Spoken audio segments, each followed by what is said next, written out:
Ryle, you do your thing, my brother. If we get the small one, it'll be great, Chad.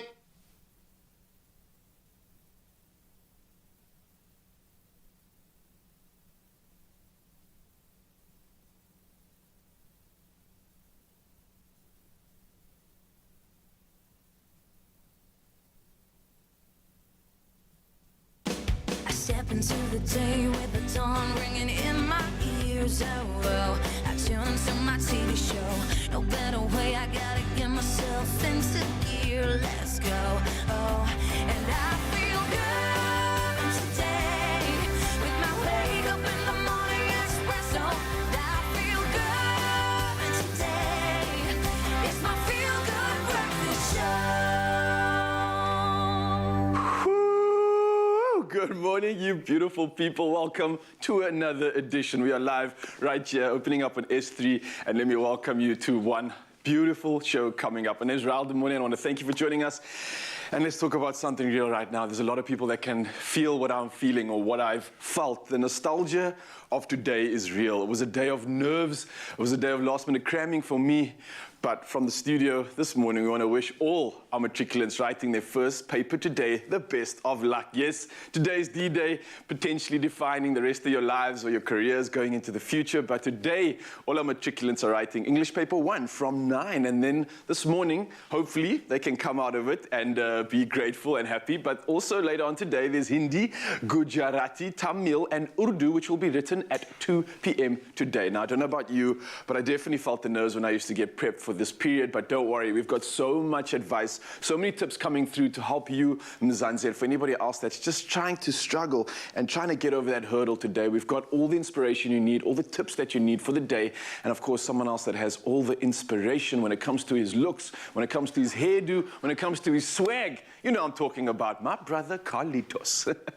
What's up, Ryle? Oh, well, it's so good to see you this morning. That's why your surname is The Morning. It's great. Welcome. This is your Feel Good Breakfast Show, Expresso. We're live in S3. And as mentioned, my name is Carl Wasey. It's lovely to have you along for the ride. Matric exams. You know how it goes.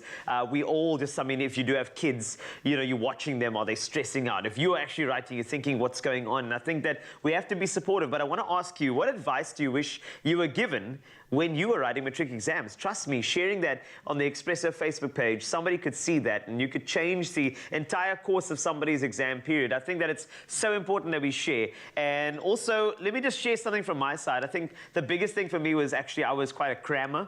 I used to often try to pull in as many things as possible, and a big mistake that I made was I used to guess which chapter would be in the test. Trust me, when you guess the chapters in the test will not have those chapters in it. It's like a guarantee. So make sure you go over all your work and also get some good snacks into something great filled with calcium. That's just an idea from my side. But if you got anything else, go to the Expresso Facebook page and let us know. And good luck if you are writing matric exams. Of course, all the luck, all the wishes, and all the love are going to you. But it's just gone past the hour, and it's time to take a look at the news first up this morning, and starting with national news. Now, the implementation of the Alternative Energy Sustainability Strategy aimed at shifting Johannesburg's reliance on Eskom to alternative energy sources is set to start before the end of the week. Now, it will begin with issuing an official public request for proposal from independent power producers. Now, the target is to secure 35% of the city's electricity needs from renewable and cleaner sources of energy by 2030. Now, earlier, Eskom announced that stage 2 load shedding would be implemented from 9 a.m. yesterday morning until 5 a.m. on Saturday. And now to take another look at some more news in our national fronts, the Independent Electoral Commission, otherwise known as the IEC, launched the Results Operations Centre, otherwise known as the ROC, at the Pretoria Showgrounds yesterday. Now, the ROC is the nerve centre of capturing, auditing, collating, and announcing the results of the polls scheduled for Monday. Now, the ROC aimed at promoting the transparency of the electoral process, which is supported by 9 other provinces and election centres across the country.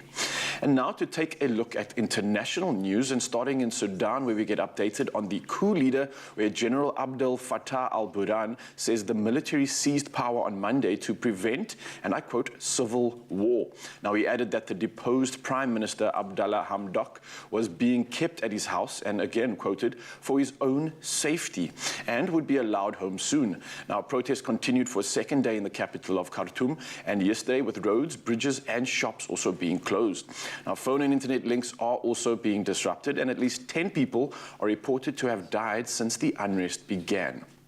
And now, taking a look at the United States, where President Joe Biden has blocked a second attempt by former President Donald Trump to withhold documents sought by lawmakers investigating the lethal 6th of January attack on the U.S. Capitol, and ordered the latest batch to be handed over to Congress.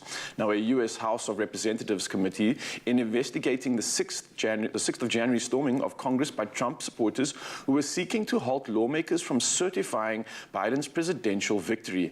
Now, 5 people died in the attack, and some 700 people now face criminal charges.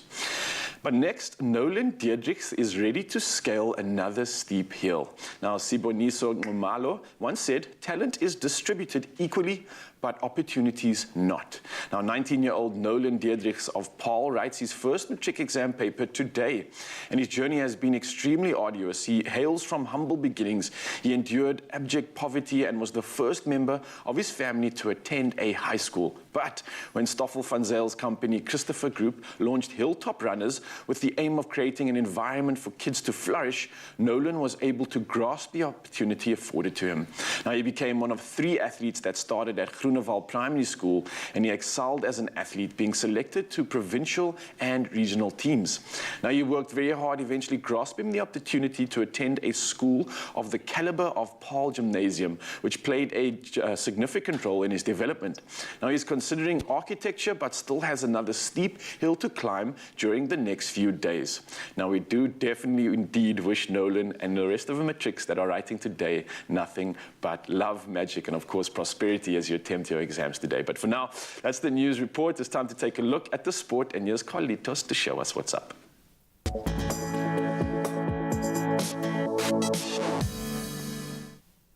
Indeed, I am. Thanks a lot, Raul. Let's get into sporting action for the morning, and starting off with South Africa, who bounced back from their 5-wicket loss against Australia in their opening match of the T20 World Cup with an 8-wicket win against defending champions West Indies. The Windies were asked to bat first and were restricted to 143 for the loss of 8, with Dwayne Pretorius taking 3 for 17. Aiden Markram top scored with 51 not out as South Africa won with more than an over to spare. There was controversy before the game, though. Quinton de Kock pulled out of the match after refusing to take the knee. South Africa's players were told by the board to take a knee before the start of their remaining T20 World Cup matches after they were pictured taking varying stances before their defeat to Australia on Saturday. On to football news, and this is some very positive news. Banyana put in another dominant display against Mozambique in the second leg of the Cup of Nations qualifier, running out 6-0 winners. Desiree Ellis' side won the first leg 7-0 to advance to the next round of qualification with a 13-0 aggregate. Bambanani Mbane opened the scoring after 10 minutes after Linda Matlalo and Hilda Machaya both scored twice. Sibolela Holweni rounded off the scoring as they set up a clash with Algeria in the next round.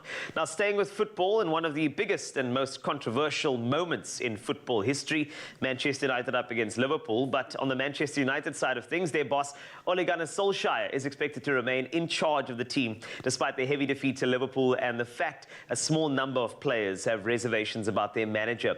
The feeling within the club is that while the result was bitterly disappointing and painful for everyone, the immediate focus is on improving. United's next 2 Premier League matches are against Tottenham and Manchester City, while they also face Atalanta in the Champions League. That's next week. And wrapping up with an astounding tennis story, an autographed Serena Williams rookie card printed in 2003 has become the most expensive women's sports card after fetching $44,280. That's more than 650,000 rand at an auction last weekend. The previous record was $34,440 for a rookie card of former US soccer player Mia Hamm, sold in June. ESPN reported the Williams card was bought by alternative asset trading platform Alt on behalf of a private client. The 40-year-old has not competed since limping out of her first-round match at Wimbledon in August, but at least her cards are doing well. That's a wrap-up of the sporting action for the morning. I'll have another update for you in 1 hour, but on to the weather news. Here's Raul once again.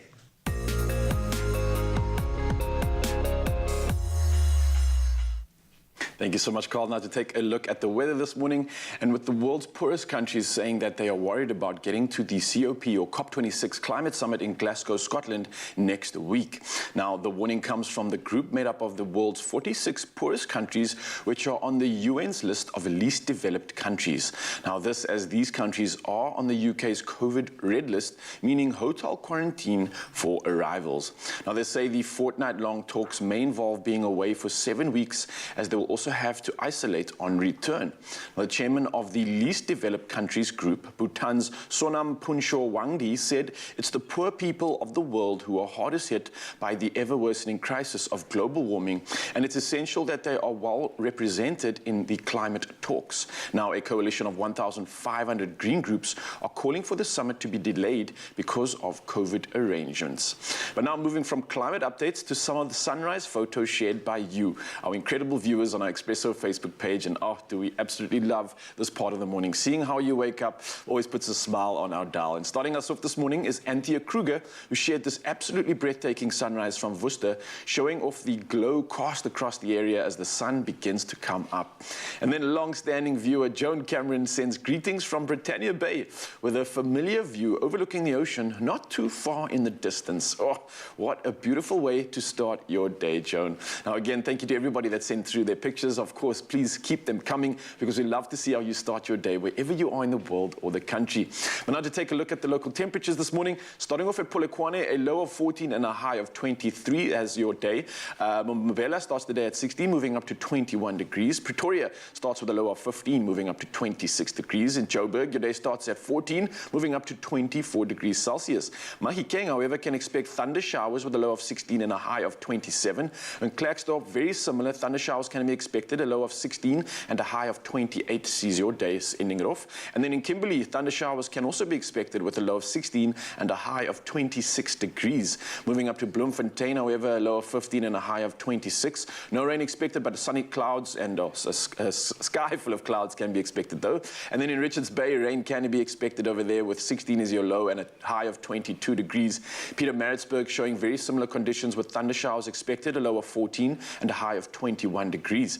And then in Durban, following suit with even more rain at 64% chance, a low of 19 and only a high of 21 for the day. Mthatha starting their day at 15, moving up to 25 degrees. No thunder showers expected, but 25% chance of cloud cover at least. And then moving over to East London, rain again can be expected, a 56% chance. 18 is your low, moving to 22 degrees. And then in Cradock, thunder showers once again with a low of 17 and a high of 32 degrees. In Gqeberha, you've been warned of strong winds coming through with a low of 18 and a high of 23 degrees. George, very similar stormy conditions. Thunder showers can be expected. 17 is your low, moving up to 24 degrees. And then in Cape Town, no rain expected, but a low of 15 and a high of 26 degrees. Worcester, however, following suit with many of the other towns in the area. Thunder showers expected, a low of 17, but a high of 33 degrees. Sutherland, again, showing some thunder showers expected, a low of 12, seeing your day maximum of 28 degrees. And last but not least, Uppington, who shows some sunny skies with a low of 19 and the hottest temperatures of the day coming through at 34 degrees Celsius. That, of course, is a roundup of the weather this morning. We'll take a look at it again in the next hour. And, of course, take a look at what we can expect for the rest of the show. Here's Carl to Plagasin. Thanks a lot, Ryle. And reasons to stick with us on Expresso here in S3. Well, JP is going to do a review on an animation called Ron's Gone Wrong. JP's shirt is going to impress you. Plus, Zoe gets creepy. Stick around. Only you can make my day.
Show.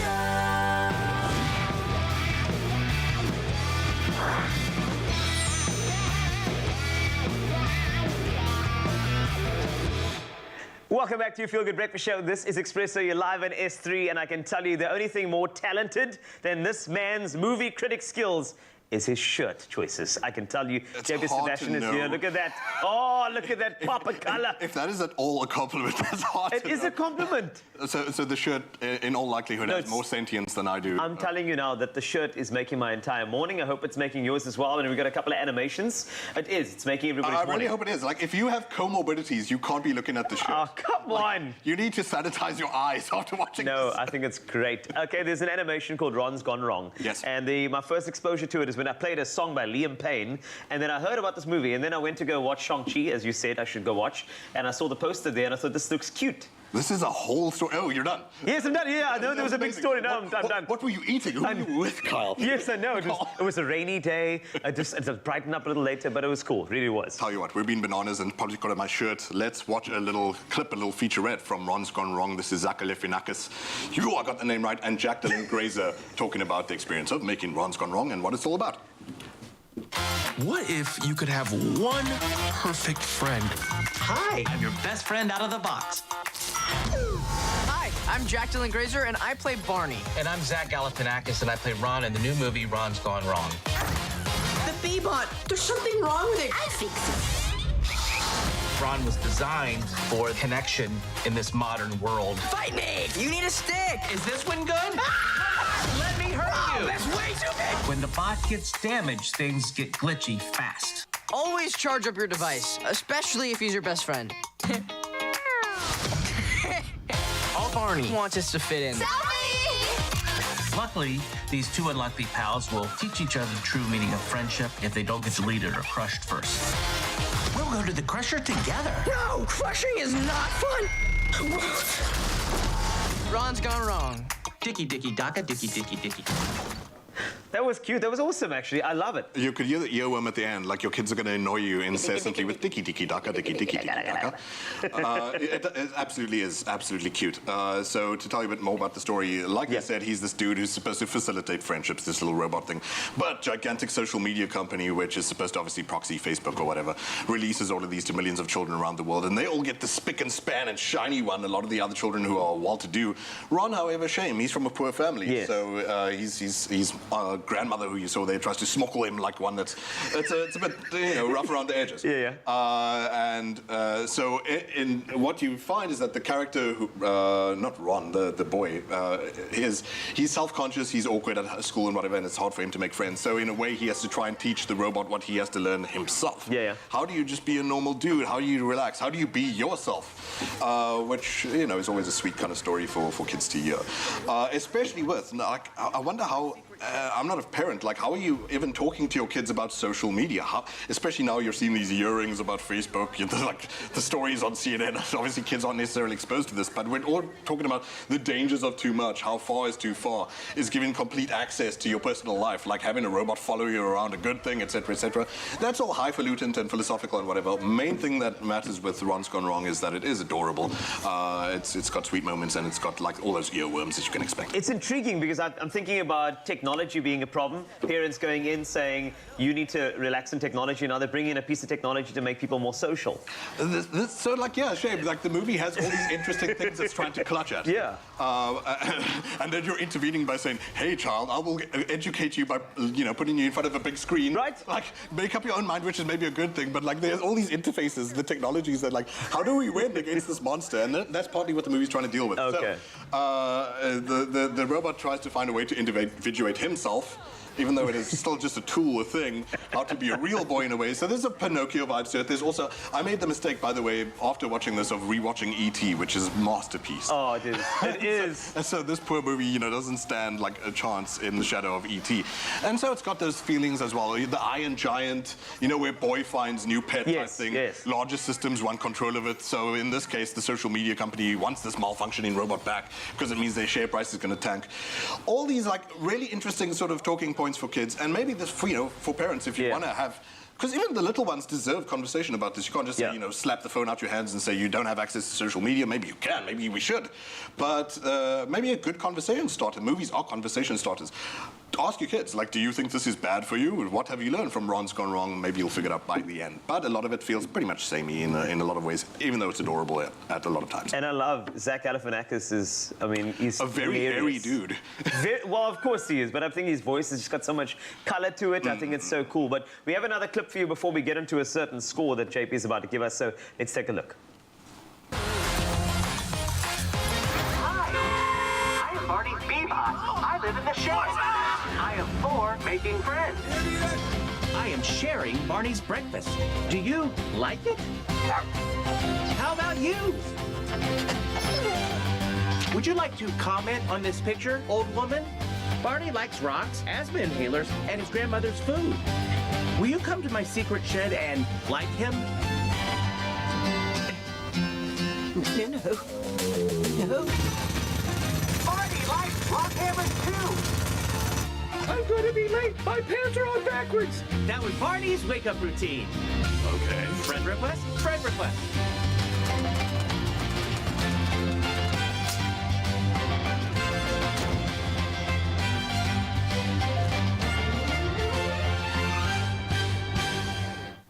Friend request, friend request. I like it. It really looks like something that I'd watch. I'm a big fan of animation. In just a minute of clip, you were actually intrigued and actually asking these questions and whatever. So who knows what it does for your kids? Like, makes them rack their brains. Like, is it a good thing that I've got a smartphone? And does it actually help me make friends? And is the way we make friends in 2021 like normal at all? Which is the robots is trying to make clear here.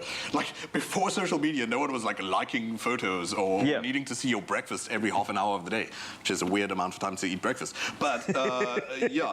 So actually pretty thought-provoking for the kids, but it's just a lot to chew on. Okay. And it's a lot that the movie can't necessarily deal with in all of its time that it has. Yeah. It's just way too much to speak of. Aside from that, it's also quite samey, but good for them. This is Locksmith Animation's first-time animation studio that's making this. This is their first movie, and they have a bright future ahead of them. However, Ron's Gone Wrong is just a good 6 for the kids. 6 out of 10. I think that's pretty decent. I mean, I have seen you go 10 for certain movies, but this is actually decent. No, I'm telling you now, this man went 10 for Dune, so 6 for Ron's Gone Wrong is fantastic. You seem so bitter about that. No, I'm still just vibrating from that, and I haven't seen it yet. No spoilers, but Ron's Gone Wrong, go check it out. Date in South Africa is out already? Oh yeah, sorry. This was released last week, so I'm just letting the parents know if you're looking for something to take the kids to, Ron's Gone Wrong is a pretty good bet. And animation's a nice way of like getting the head clear if you are in terms of intense studying or whatever, but Ron's Gone Wrong, there it is right there for you. And there is actually another little feature that we got for you. Some of the cast and crew, Raul, standing by. Wow, I'm just blown away by the fact that JP gave this a 6. We know that that's huge when it comes to his scale. But we just heard all about the awesome friendship between a human boy called Barney and his defected robot Ron in the new animated romp, Ron's Gone Wrong. But now it's time to hear what went into making the movie from the cast and crew themselves.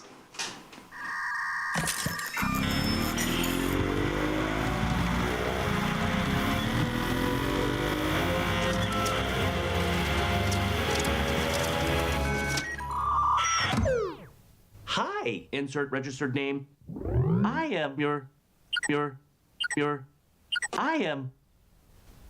My B-bot. B-bot. Look, my best friend out of the box. I am, insert registered name's best friend out of my box. Insert registered name is my best friend. This is really about what does it take to be a true friend. That's the heart of this movie, and we're looking at it kind of in this world of our relationships where they're kind of shifting online in so many ways, and also the way we see ourselves. You know, we kind of see ourselves through our social media, and really we wanted to kind of, with our two heroes, that they're not connected to anything, they're not connected to any social media. They actually build a really true friendship, and that's the heart of our movie. No, crushing is not fun.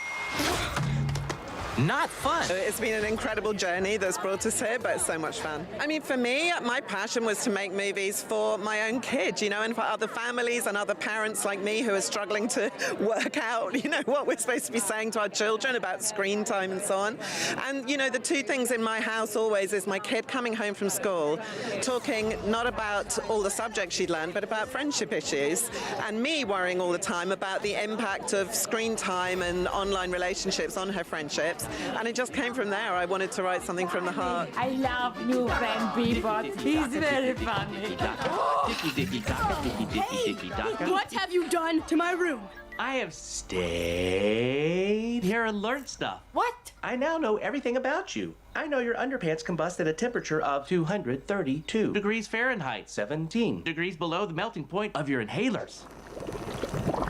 I know you have 11 socks and 4 books detailing the life of Bill the Bus. Now, I'm your best friend out of the box. Well, you know, it's nice to see the finished project in front of an audience. I think that's the enjoyment I get, is just to watch a group reaction. The editors and the directors of the movie did a really good job, because I saw the movie. It does seem like they're good friends, and I didn't have much to do with that. I just say my lines and then I leave, and then, you know, they do their magic thing. So yeah, it does seem sincere, their friendship. The moral, I think, mostly is the importance and the value of friendship. You know, how important true friendship, true connection is.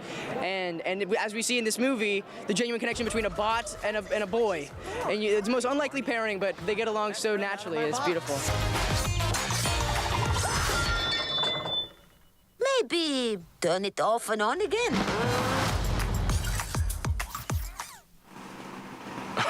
I'm honestly just thinking to myself right now what I would do with one of those bots, and it'll be a lot of fun. Just leave it at that. But for you, Mzansi, there's only one thing to do, of course, and that's to go check out this fun new film currently showing in cinemas right now. You're going to absolutely love it.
This festive season, Safripol, in partnership with the Angel Network and Toy Kingdom, are donating pre-loved toys to underprivileged children again. So, clear out your cupboards and drop off your donation at any participating mall or Toy Kingdom store countrywide and make a child's wish come true.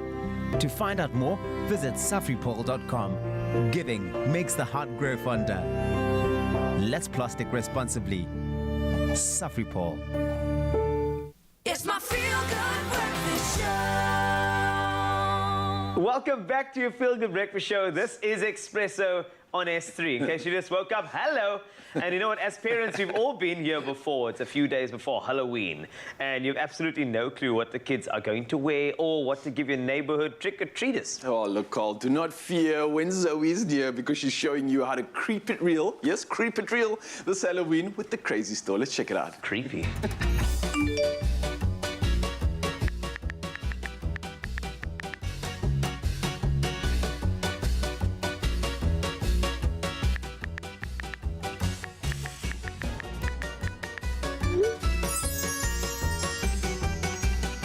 Well, Halloween seems to be one of those holidays that tend to creep up on you. But don't worry, I am here to help you out and we're going to creep it real.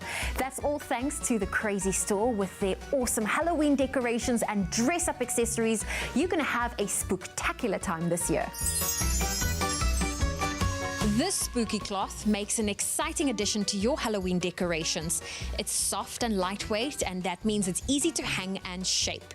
Drape it over a table, a window, or a piece of furniture to make a statement. These adorable Halloween lanterns are high quality and lightweight enough to hang around your space with built-in hanging hooks.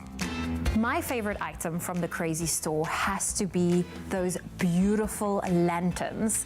I love the one with the candy skull on it, the black one, and they also have quite a few cool balloons, so yeah, I'm a balloon girl. An easy way to add a sophisticated touch to your Halloween decor is with a themed banner. It will greet guests and trick-or-treats as they enter your home in style. But don't forget about the silliness of this day and add a playful touch with themed balloons and string spray, which is perfect to create cobwebs or even to play a trick on someone as they reach for some candy.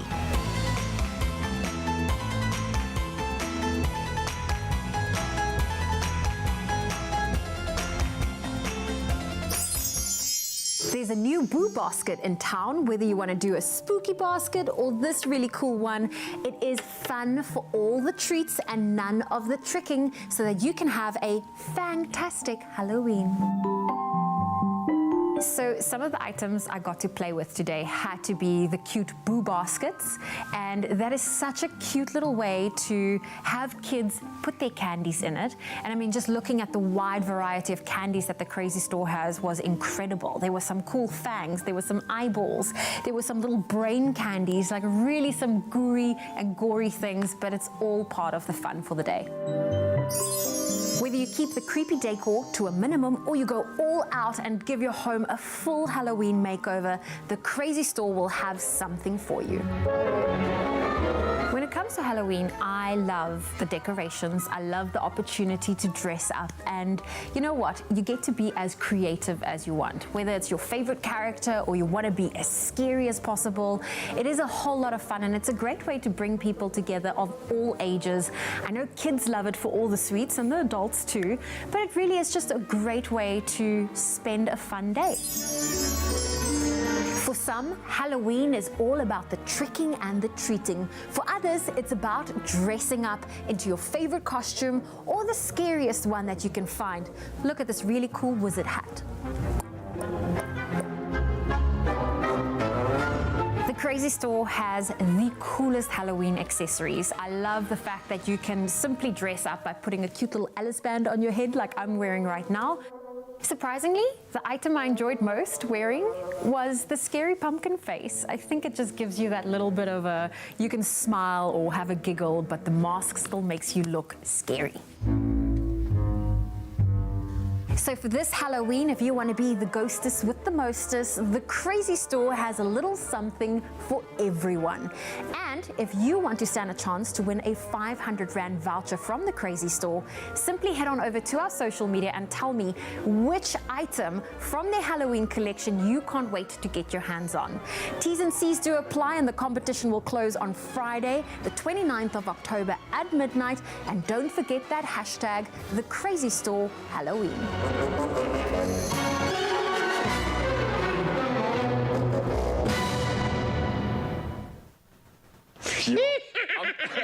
I'm calling dibs on that Halloween mask. That pumpkin mask is just, it's all of it. It's Halloween for me, man. That is great. So we can't pick which one is which there, but we'll find out which to pick, especially if we go to that particular store. So that's going to be great. And of course, we've got so many great ideas with Zoe. So make sure you get yours and go there as soon as possible. It's going to be so much fun. Everything in the pumpkin mask. Fantastic. I heard that as well. I'm fangirling now.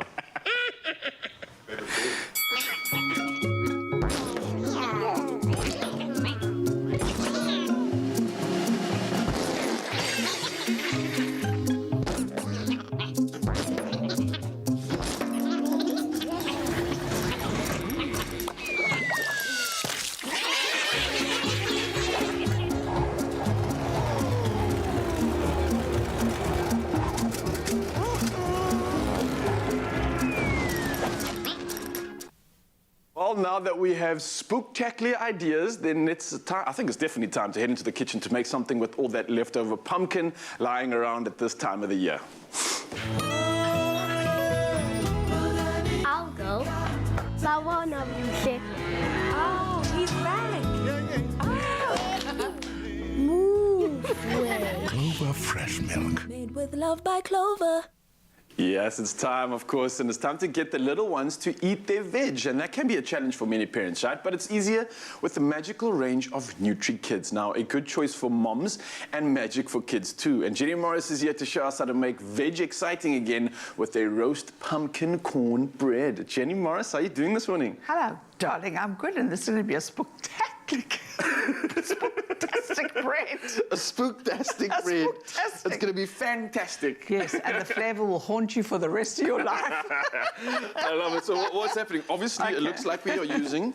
Beautiful roasted pumpkin. Yes. There are these huge, big pumpkins. They look like me.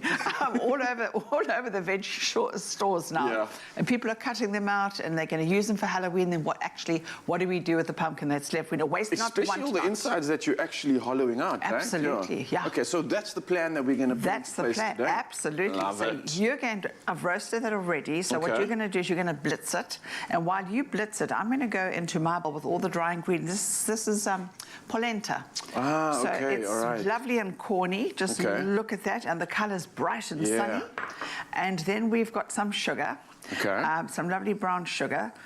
And we're going to put some baking powder, a little bit of salt to balance out that sugar. So it's kind of like similar ingredients to a cake almost, maybe? Almost, Or like it's a almost bread, like a yeah. pumpkin cake. It's Okay. lovely. But what I like about this is you can actually mix, you can have it simple as it is, or you can have cheese on it, or mop up, lovely stew with it. And then some kernels, some lovely corn kernels. You could use canned, you can use fresh, it's up to you. But keeping it healthier with the veg, I like this. Absolutely. And children, these are two veggies that children absolutely love. Yeah. I mean, they love pumpkin, and they most definitely love corn. But it's got like a sort of natural sweetness to it. It's not much of a bitter sort of a veg. No. And I mean, corn on the cob, as example, is something that kids just love tucking munching into. through it, getting all those pieces absolutely. stuck in between their teeth. So just a quick question. I'm blitzing this with no liquid, just the actual Yes, because I want the pumpkin puree. I itself. want the puree All right, because my eggs are going to give me liquid. I'm going to pop those into the centre, and then of course I'm going to use some oil, which is going to give it that lovely moisture and make it delicious. And then of course our beautiful Nutri-Kids. I love this. I'm a Nutri-Kid. But it's not just for kids, though, because adults can benefit from it too, especially if you look at what's involved in it, right? Absolutely. I mean, Nutri-Kids has this nutritious range for kids, which includes instant medium-fat milk powder, instant medium-fat dairy liquid blend, and low-fat dairy snacks, and 3 fun flavors of fruit nectar blend. And today we're using the Nutri-Kid ready-to-drink milk in this cornbread recipe. And the Nutri-Kids range is set on providing a foundation of healthy development for kids, as it contains essential nutrients and minerals, and it's a source of calcium which aids in, of course, the development of strong, healthy bones and to bring out the best in your little ones. Of course, I'm about to make some noise here because it's puree time. Because if you're a little one, you're a little noisy little one. So it is thick, and I realize with this, and this is something I picked up in the kitchen quite a bit, when you don't get to blend everything, can I just give it a bit of a shake-up, right? Shake it, darling. I'll give you a little bit Okay, of let's see if my shake-up worked. Yes. Otherwise, we'll use our hero ingredient. Oh, yes. Okay, yeah, hero ingredient time. I'll just give it just a tiny little bit. I mean, in fact, what you see could the puree do... on the top there we go. There we go. You could actually put your puree and your oil together with the milk if you wanted to blend it, because it's the same thing. Oh, of course, and they're both going into the recipe at the end of the day. Absolutely. All right, but the puree is coming through right now. The blades are attaching, and it looks like we're getting a nice smooth mixture out of this. Puree. It's Nice. Almost looks like a soup. It does almost look like a soup. In fact, this would make a lovely soup for kids, just so much. Oh, you're actually right. Just the Sneaking in Nutri-Blend, another way to sneak in the veg and, of course, the extra pumpkin. Let's go with a soup starter before your cornbread. Absolutely. And I'm such a deceptive parent. I used to do that to my kids. Even my poor old husband, David, he said, I don't eat beans. Really, darling? Did you love the soup? That's it. Are you just sitting there in the kitchen? Dun, dun, dun. Well played, well played. All right. So this is looking pretty good now. It's kind of really looking nice. like a paste or something I take to the mountain when I'm making flapjacks even. Beautiful. It's kind of got that consistency to it. Do you know right? what? You could actually fry this in a pan. Oh, you could. nice. So now I want to watch those muscles of yours All right. flex. As Make you my day. I'm here to serve, Jenny. I'm here to serve. Turn it, darling. Turn it. Okay. That's All right. it. Turn Here we it go. around. Getting involved. You thought you were Earning going to this. get away with it today. Huh? That's beautiful. So it's nice when I get to just watch and admire your work in action in the Oh, kitchen. darling, you're such but a of course, flatterer. I'm always ready to assist wherever I can. Now look how gorgeous that is. And It all we're does going to look do now good. is just spoon it straight into our beautifully, either butter it or spray it or grease All right, it. so just pop it in like Pop this. it in like that. Do you see how runny it is? Yeah, Do you that's see a how perfect beautifully well it's consistency, yeah. incorporated? And those would make gorgeous little pancakes or flapjacks as well. And this is something I would imagine, is it going to rise as well? Is it going to stay at the Darling, same it's got height? icing, and it's got icing sugar in it. It's got baking powder in it, so it's going to definitely give you a little rise. Right, okay. And eggs also help things to rise. And then just level out the top. Look at you. Look at me, Jen. Look We should at you. take I'm it a very bit more often, impressed, eh? darling. I I'm feel like we could take beyond it a world right impressed. now. We'll take it on. I love it. Of course, Mzansi, it's as easy as that. You can get the recipe at expressoshow.com. It's the inspiration you need because Halloween is around the corner. You can get spooky, and it's a perfect way to sneak in all that much-needed veg, the much-needed vitamins that you can get, and of course, all the nutrients coming through from the NutriKids too. I mean, what's not to love about this? And then, fast forward into the future, voila! How beautiful is this? Beautiful No, not breads beautiful, and... it's beautiful. Have a beautiful one, guys. Nice. Good.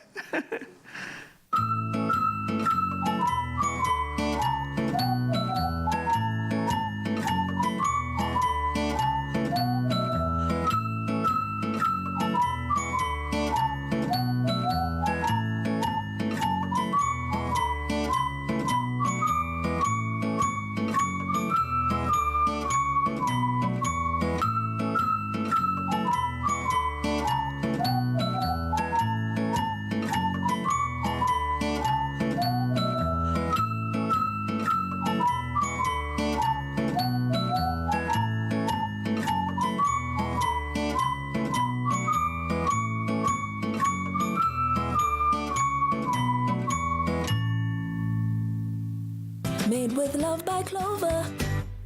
Oh, you can make my day.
Welcome back to Feel Good Breakfast Show. This is Expresso live on S3 and getting into some animations that you need to see. They are now showing. We have 3 of them for you, and JP Sebastian is the one to give you the lowdown on each one of them. Now let's start off with one of my personal favorites, Paw Patrol. We've been talking about like such intense movies for the past couple of weeks. It's only fair that we talk about what the kids get to see. Lighten up, you know what I mean? And the thing is, actually, while I was studying, and you know, tricks are writing exams, I used to love animations to kind of clear the palate. Yes. And then get into the next section. Yeah, like all of you are going to have to write maths too at some point. And Paw Patrol would have helped. I mean, at that point, I was considering just marrying a rich woman. Like, I was so bad at maths. Is that really off the table? I don't know. Like, don't zoom in. You'll see why. It's off the table. Paw Patrol, yes. please, and not my travails. Yes. I've just made life miserable for a lot of parents out there because aren't toddlers addicted to this stuff? Like, I've seen kids like lost in a tablet, just like a drug in a way, like hooked to Paw Patrol. A tablet was a bad joke there. It was good. However, yeah. That's because we're corny. Great. I loved it. Okay. Mayor Humdinger, you know who he is. Yes. No, we don't. No. But I know one of them fights fires. I know one of the dogs is a firefighting dog, right? Yeah, and they always do this. They wheel out the Paw Patrol just before elections, don't they? The Paw Party. So, vote now.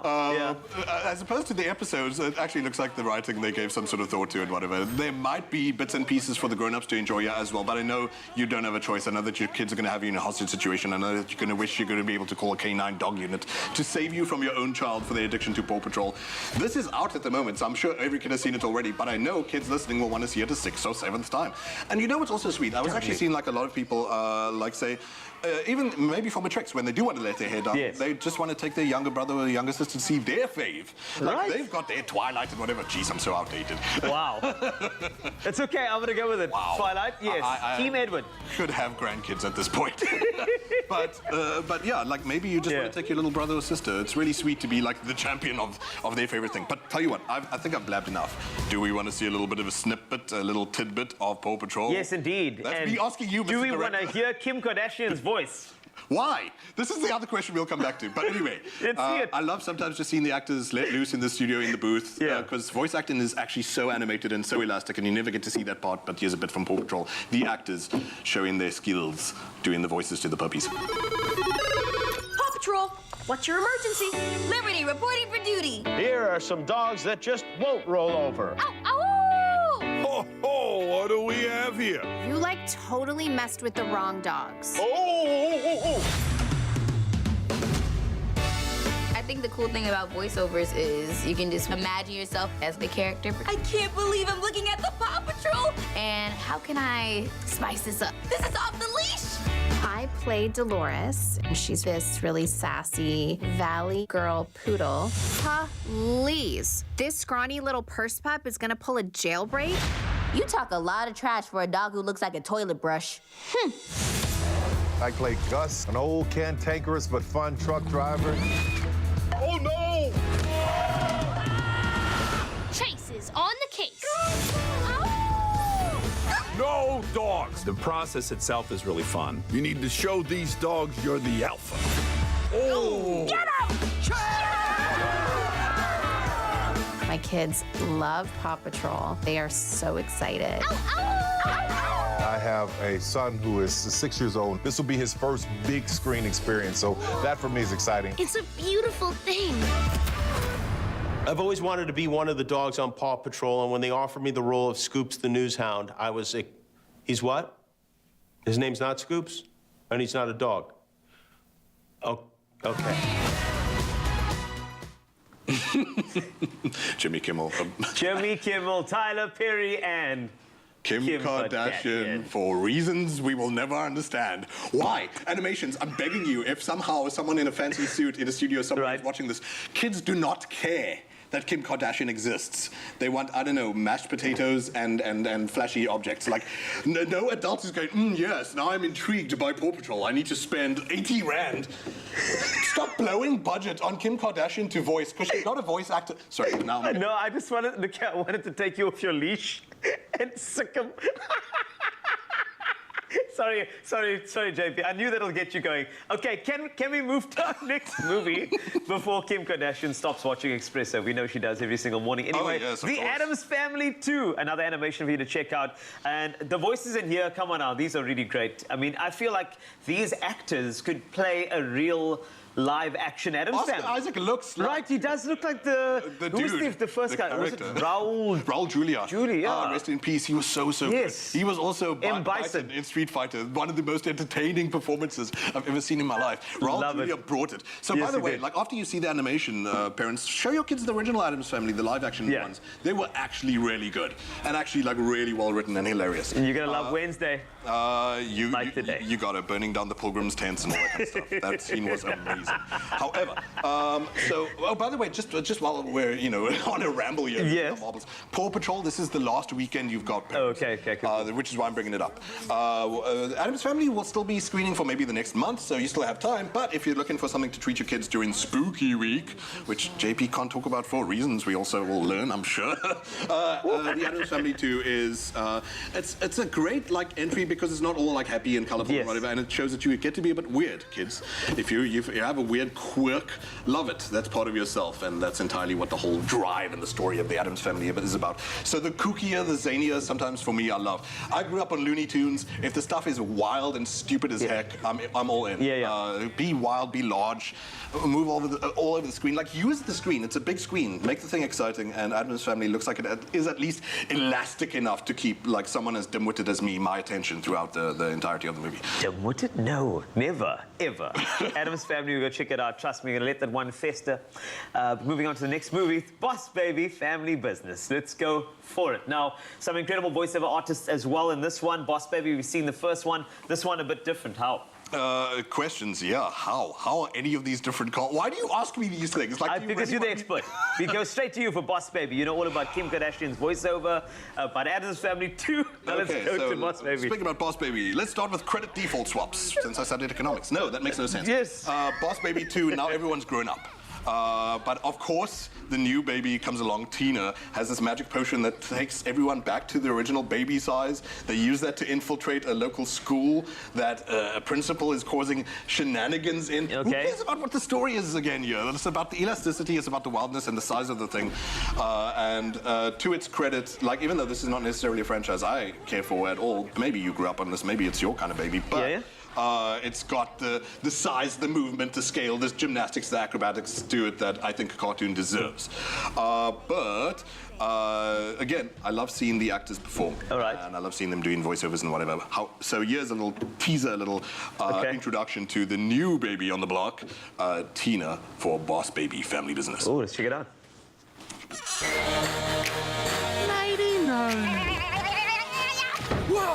Hi, Daddy. Buckle up, boys. I play Tina, and I'm the new boss baby. I'm in the family business.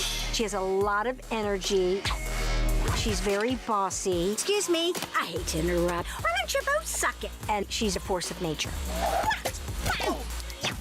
She's someone who makes things happen. Now, I'm the boss, applesauce. Now let's crack that big nut. And she's taking charge. These little doodads will let you understand my baby talk. Check it out. Goobity gobbity goobity. Can you hear me, Daddy? She's also putting family before business. Tina! A plus. See me after class. No. Sayonara! You're the best boss I ever had. Thank you, Chief. Heads up! Oh, I gotta lose this baby fat. Oh, yes, man. Okay, you've given us a proper buffet of animation movies. Of course, still on circuit at the moment as well. Yeah, and this is your last weekend, parents, for Boss Baby 2, so grab it when you can. Oh, there we go, Boss Baby 2. You got the Addams Family 2 as well. And then, of course, you've got some fantastic movies on circuit. So make sure that you stick around for that and go watch it. It's very, very good for the nerves if you're studying matric exams. And go check all of those out. And I mean, some incredible voices like Kim Kardashian in Paw Patrol, JP's favorite. Or just marry rich if you fail that. Kim!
Thanks for staying with your Feel Good Breakfast show. It is Expresso here on S3. The boys are back in town. And no, we're not just referencing the song by Thin Lizzy. We're very excited this morning to welcome and give a very warm return to our favorite Canadian alternative pop duo in studio. They're called Neon Dreams, and this is in the midst of their second visit to our beautiful country since April. They practically do live here now, and they've incorporated the South African sound into their latest single featuring Mthandazo Gacha. It's called Say It Out Loud. So let's give it a quick listen before we catch up with them.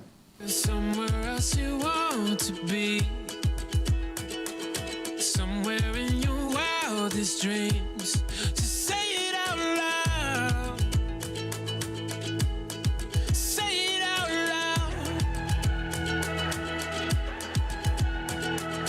Oh, you don't wanna hurt me, just say it. It's gonna hurt me if you don't say it. Oh, the energy is absolutely electric. Everybody, a very warm Expresso welcome to Neon Dreams. Come on.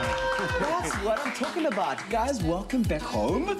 We're back. I mean, it's fantastic to have you guys here, and I really think that a lot of people will agree with me. We really have enjoyed seeing how you guys have been able to embrace the South African sound and style and being able to infuse it into your own music. But there's been so much going on for you guys since the last time you were here. Bring us up to speed. Oh man, yeah. We shot that music video. We shot that video. We did a 16-day tour that sold out. And then we just had to come back to work on our album. No, you absolutely did have to come back, but you also found some really interesting collaborators in the process. Tell me all about that. Mthandazo, oh, man. He has a beautiful voice, right? Oh, man, wow. What a voice. I remember we were Life Without Fantasy was going viral here, and it went all the way to #2, and we thought we were going to get #1, and we're like, yeah, and it never happened. After this, I think that we'll just reimagine that entire chart, and it'll go back to #1. Guess who was up top? It was Mthandazo. And the collaboration was born. Yeah, hit him up, and it's like, yo, you have a great voice. Yeah. His voice is really nice, and we had Say It Out Loud. We didn't know what to do with it. Yeah. And we were like, let's see what you can do with it. And you came out with the most incredible single, Say It Out Loud. What inspired the song? What's it all about? I went to this healing retreat, and it was teaching me about like how our minds kind of work. And they did this exercise where they put a group of us in a circle and put a volunteer in the middle. And they're like, yell all the bad things that are in your mind out loud to that person. Oh and my. You can Did that go down nicely? I mean, I can think of many places here in South Africa where that might not quite work out for everyone. It was a cool observation because you could see physically what you do to yourself when you say bad things. And then they're like, yell out all the positive things. And then you can physically see that person get happier and happier and joyful.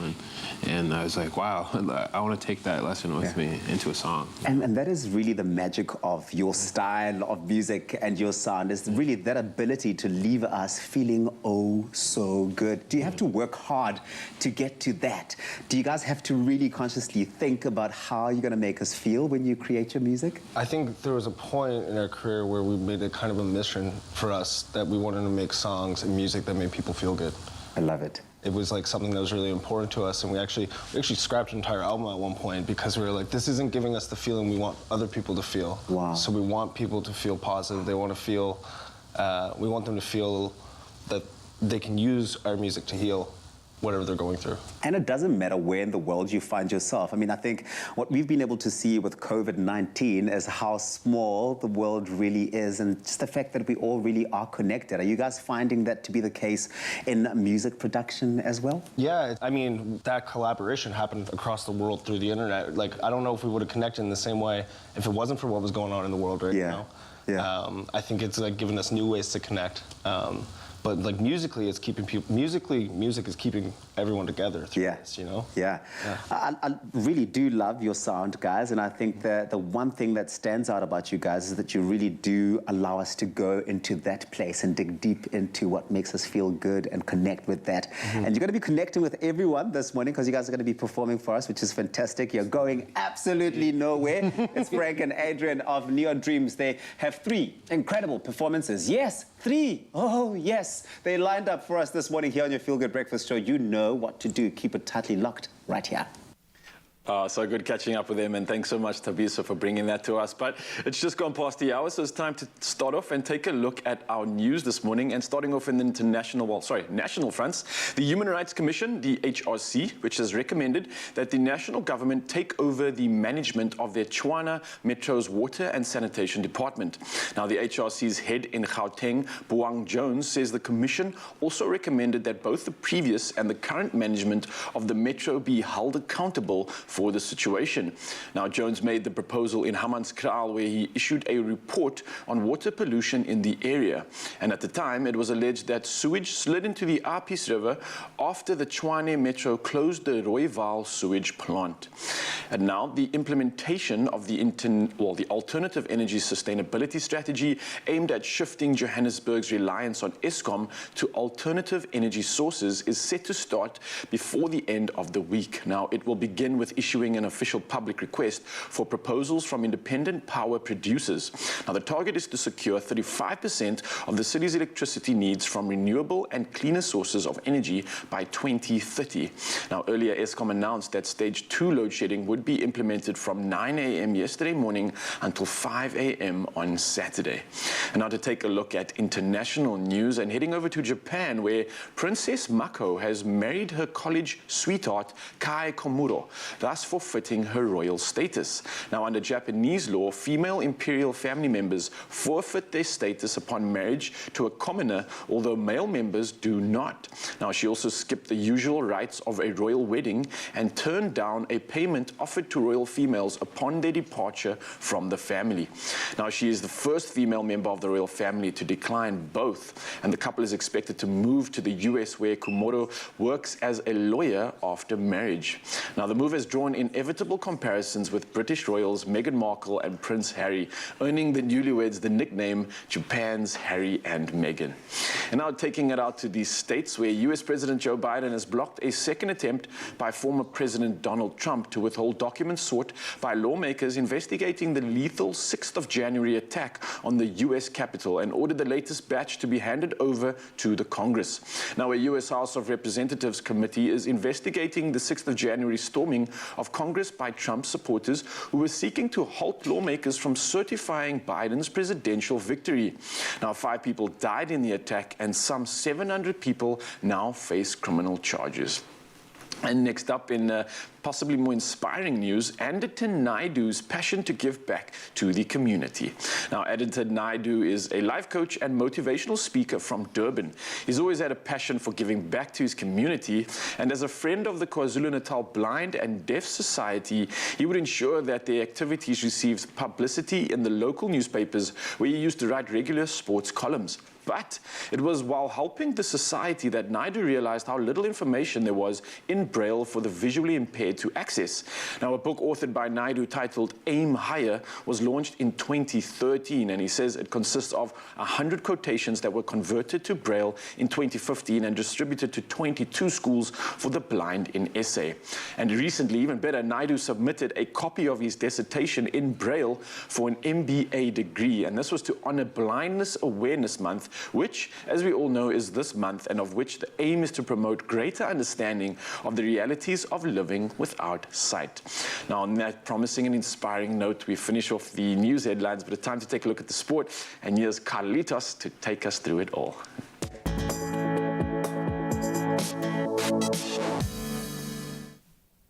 Thanks a lot, Raul. Let's take a look at your sporting action for the morning. And South Africa bounced back from their 5-wicket loss against Australia in their opening match of the T20 World Cup with an 8-wicket win against defending champions West Indies. The Windies were asked to bat first and was restricted to 143 for 8, with Dwayne Pretorius taking 3 for 17. Aiden Markram top scored with 51 not out as South Africa won with more than an over to spare. And there was controversy before the game, though. Quinton de Kock pulled out of the match after refusing to take the knee. Now, South Africa's players were told by the board to take the knee, and that was before the start of their remaining T20 World Cup matches, after they were pictured taking varying stances before the 13-0 aggregate score. Bambanani Mbane opened the scoring after 10 minutes before Linda Matlao as well as Hilda Machaya both scored twice. Sibulela Holweni rounded off the scoring as they set up a clash with Algeria in the next round. On to some other football, and this is one of the most controversial moments, of course. What happened on the weekend was terrifying for many Manchester United fans, and the Man United boss, Ole Gunnar Solskjaer, is expected to remain in charge of the team despite the heavy defeat to Liverpool and the fact that a small number of players have reservations about their manager. The feeling within the club is that while the result was bitterly disappointing and painful for everyone, the immediate focus is on improving. United's next 2 Premier League matches are against Tottenham as well as Man City, while they also face Atalanta in the Champions League. That'll be next week. And wrapping up with a lovely feel-good story from the tennis world. An autographed Serena Williams rookie card printed in 2003 has become the most expensive women's sports card after fetching $44,280. And for South African rand, that's $650,000. At an auction last week, that's what it took up. The previous record was $34,440 for a rookie card of former US soccer player Mia Hamm, sold in June. ESPN reported the Williams card was bought by alternative asset trading platform Alt on behalf of a private client, and the 40-year-old has not competed since limping out of her first-round match at Wimbledon in August, but her cards are doing well, so let's maybe focus on that. In the next hour, Gray will have another update for you. For now, let's check out the weather. Ryle is standing by.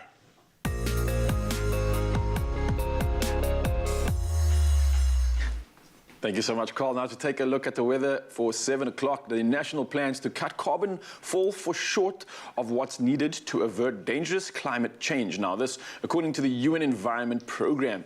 Now their emissions gap report says countries' pledges will fail to keep the global temperature under 1.5 degrees Celsius this century.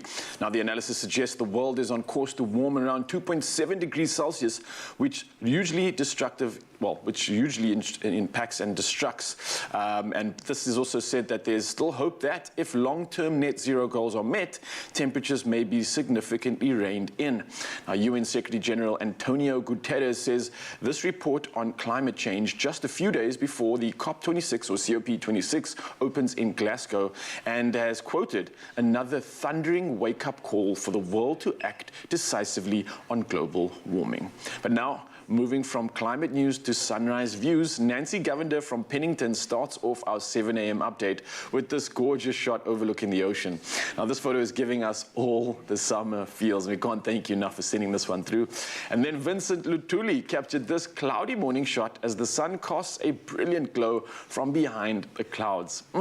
Thank you, thank you, thank you. And please keep sending those pictures through, because we love seeing how you start your day wherever you are in the country. But now, to take a look at the temperatures across the country, starting off in Polokwane, a low of 14 and a high of 23 for your day. Mbombela, you're starting your day at 16, moving up to 21 degrees. In Pretoria, your day starts at 15, moving up to 26 degrees. In Johannesburg, cloudy conditions can be expected with a low of 14 and a high of 24. In Mahikeng, thunder showers can be expected with a low of 16 and a high of 27 degrees. Klerksdorp following suit very similarly with thunder showers expected and a low of 16 and a high of 28. And then Kimberley, much the same with thunder showers expected, a high of 26 and your day starting at 16 degrees. In Bloemfontein, no rain expected, but a minimum of 15 and a high of 26 degrees. Richards Bay, however, can expect rain at 61% chance. 22 is your high, your day starts at 16 degrees Celsius. Pietermaritzburg also following suit with thunder showers expected. Your low is 14 and your high coming through at 21 degrees, and also rain expected for Durban with a low of 19 and a high of 21 degrees Celsius. And then moving over to Mthatha, your low starts at 15 for the day, moving up to a high of 25 degrees. East London can expect some rain at 56%, a high of 22 with the day starting at 18 degrees. Cradock very similar, but a low of 17, a high of 32 with thunder showers expected for the day. And then in Berga, you can expect some strong winds coming through, a low of 18 and a high of 23 degrees. George, however, carrying on with the thunder showers, a low of 17, moving up to 24 degrees for the day. Cape Town, however, no thunder showers showers expected in your part. 15 is your low, moving up to a high of 26. However, in Worcester, thunder showers continue at 53% with a low of 17 and a high of 33 degrees.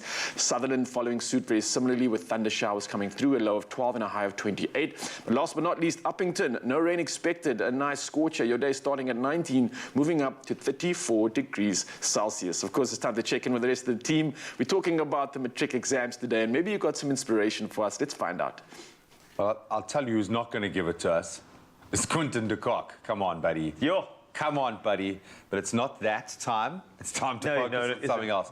See, now, this is what someone should have told me ahead of my matric exams. We almost got into it now, by the way, but we won't, because the thing is, you're going to focus on you, the matric, and it's actually cool to look back. Focus. Right? Like if someone had just said to me at the beginning of matric, dude, just concentrate on what you're doing. Yes. That would have made a big difference. No, I joke about it because I still have that kind of nervous anxiety, that nervous love, because it was tense, man. It was super, super tense. So let's see what the peeps had to say.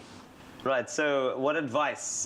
They've got Mersha up first. Encourage and motivate them to study hard, but also let them know if they should fail, it's not the end of the world. They can always rewrite. For sure. Or no one cares. Yeah. That's the thing. It means everything and it means absolutely nothing. And that's the crazy thing. Then we've got Lynette saying, study for good marks, not to make it through. Okay, yeah. I think shoot for the moon, baby. That's the thing, because I think a lot of people would say bare minimum's fine if the pass rate is You're X, the bell curve. let's just hit that. I don't think you can do a lot better than that. And I think another powerful one is going to come through, I'm sure. But Kwezikazi is saying they must relax and stay positive, also to enjoy the last exam. Yeah, completely. I love Chill that. out. Brian Jacobs saying, get enough sleep. You can even hear how tired he is in his voice say, get enough sleep. Nothing worse than waking up and still tired from burning the midnight oil. I used to do that. Oh, have a great show, guys. I used to do that exact thing. Yeah, for sure. Amanda Fenter saying lots of prayers, lots of love, support from family and friends. And I think essentially the sentiment was for us to throw back to the day when you're writing exams, that there was something that you wish you knew, something that you wish somebody told you about them. And I think one of the big things is that it's not just a matric exam. I think what you are showing here is that you can complete something. Yeah. And I think you showing that you can complete something, it means a great deal for any job or anything that you're going to take on in future. And it is actually awesome to learn these things. Later in life, when you recall something about Hannibal Hamilcar, who crossed the Himalayas, you're like, wow, it improves you. So keep those comments coming. We'd love to hear from you. At Expresso Show is the handle to use. Expresso Morning Show Facebook page is the page to land on. Good luck.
It's my feel-good breakfast show.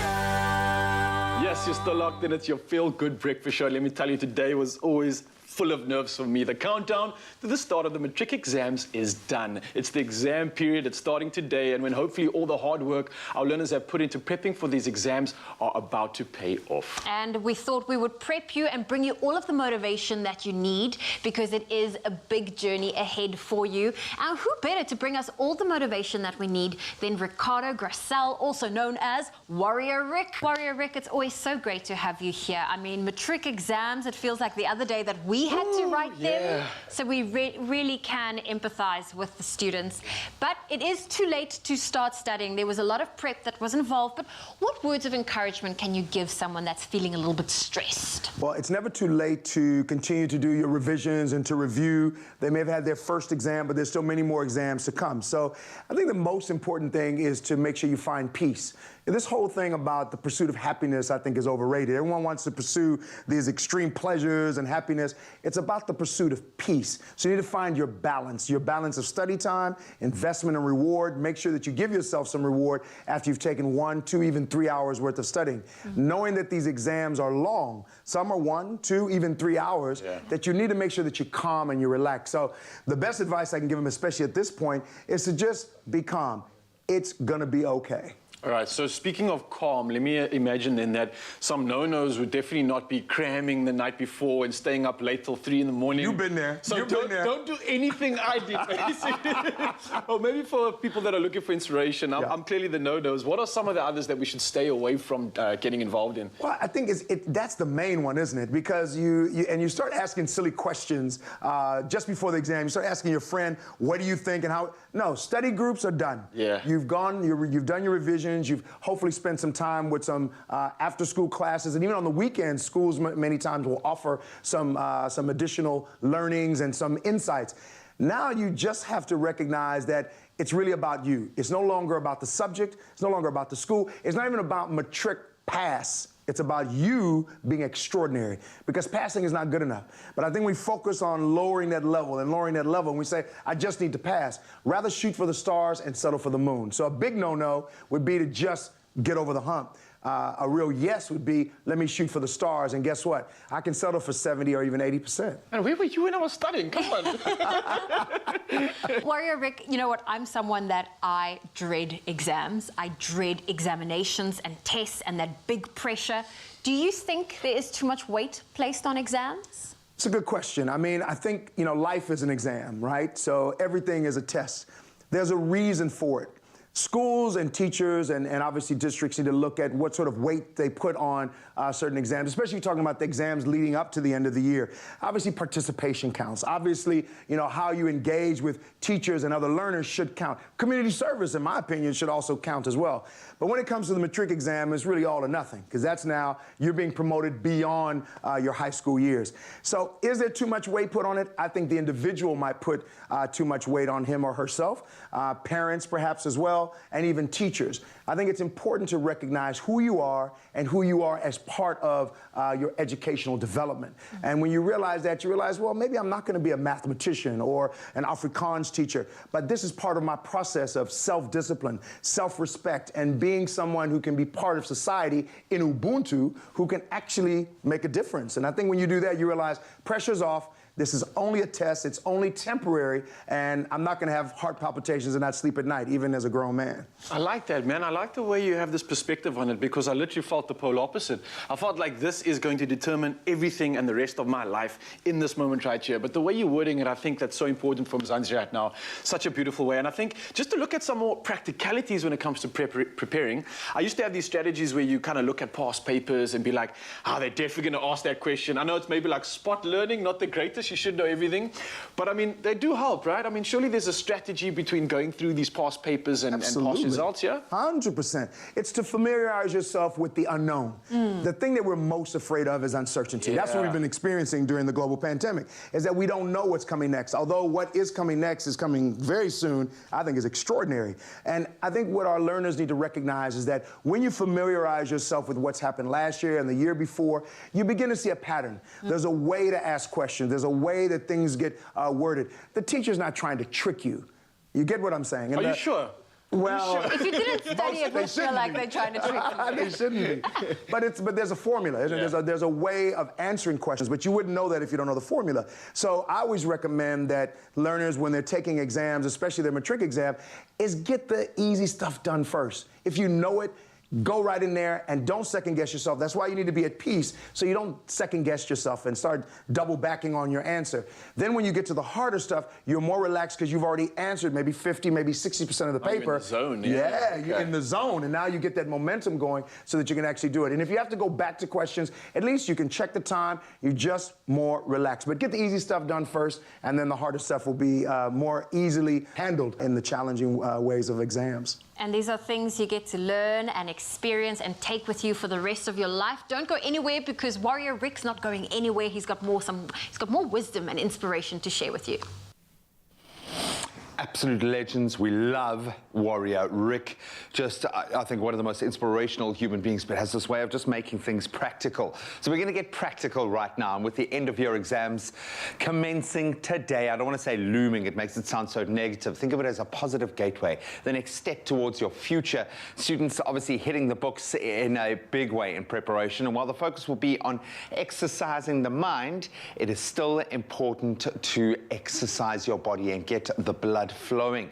Research has in fact shown that students who participate in brief bursts of exercise before taking tests actually score higher. And here to take us through some of these exercises and movements is fitness trainer and good friend on the show, Lauren Weinenberg. Lauren, I'm so stiff right now as I talk to you. I want to cry a little bit. In fact, there's like a little tear.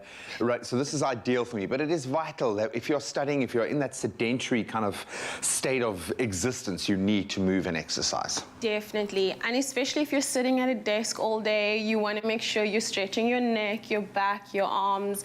Those are movements that we need to make sure we're doing on a regular, getting up from your desk as well. All right, so if you're studying right now, stop just for 5 minutes and join us to do this. Where do we start? Sit down, let's start with our neck. Let's just hold it to our right for about 5 to 15 seconds. Just a light pull. Okay, and don't forget your breathing. Very important. And it's good for that stress management. We breathe for a reason. You know, we house so much of our emotional turmoil in our diaphragm, and in that breathing, that stretching the body out. It's a big stress relief as much as anything else. And switch over. Great. Nice. Yep. Deep breaths, yeah. Trying to avoid the old man moans. Promise when I get up, I probably will groan. 2, 1, and bring it forward. Okay. Feel the pull from your back into your neck. Keep the back straight. Nice. 2, 1, and bring your right arm to the front. Just some light stretching. And it's worth a good, you know, if you're struggling from headaches or you feel that kind of pressure headache, stretching the neck, massaging the head, just alleviating it might help with that root cause that you need. Bring it back. Down to the tricep. Nice. 3, 2, 1. Switch it over. Left side. Nice. After this, we're going to get onto the mat. We're going to do some back exercises, some back stretching. Great. Okay. 2, 1, and bring it back. And now the tricep.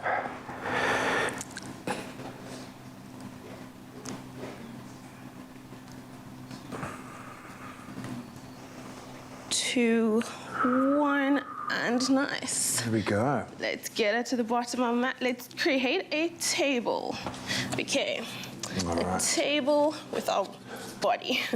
Okay, so we're gonna do, it's called a cat cow. Okay. So we're gonna go in, deep breathe in, and breathe out, curve the back. Breathe in, and curve at the top. Nice, we're gonna do 2 more. In, and out. Last one. Oh man, so if you've been stuck at your desk studying for hours, this is the ideal way for you to just break the monotony, get some blood flow, get some oxygen to your brain, a little bit of a stretch, just an opportunity to focus on your body is going to be invaluable while studying. We're going to stay here. We're going to do something called a thread the needle. So we're going to go up and reach through and hold it there. Nice. Just feel the pull. Don't forget to breathe. Very important. So you can feel this like right along the spine, all that connective tissue that's opening up. 2, 1. Let's come up to the other side and up and through the middle. Love this. And it really is worth it. I think, you know, obviously the panic kicks in and you feel like you have to be maximizing your study time. Exactly. But you really do need to take your physical components into account. We're going to get into a cobra. It's a snake pose. Okay. And we're going to come up. Yes, and breathing exercise is also just as important. 2, 1, bring it back. Oh, I love that. And feel the stretch. Nice. And just think of it as like a little comma, a little reset switch. And when you kind of feel like the memory retention, the information's not going in there, maybe it's an opportunity to turn to the body and your breathing. Just Definitely. Let's do one more cobra. As we close this out, I think it's really worth noting that as much as, yes, exams are about managing your mental strain, so much of that goes hand in hand with your emotional and your physical well-being. So if you're looking after your body and you're giving yourself the breaks that you need, your brain is just going to be able to operate at a much higher level. Just I love that. let's stay here. No, I'm going to stay up for the rest of the show, actually. Well, hopefully this has eased you just a little bit at home.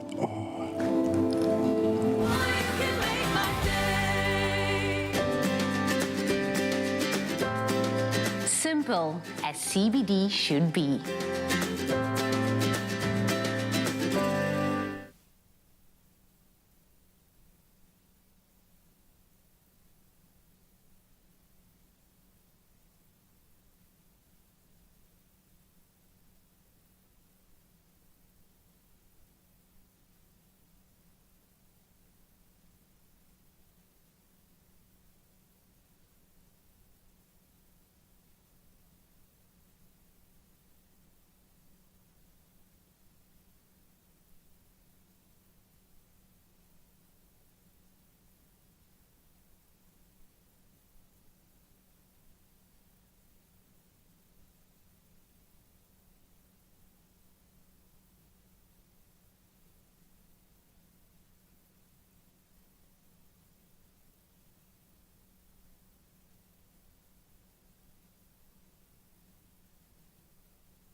three of us been together. Let's do it. We will be able to roll this out pretty much immediately. I've got this. You both better be on that plane tomorrow.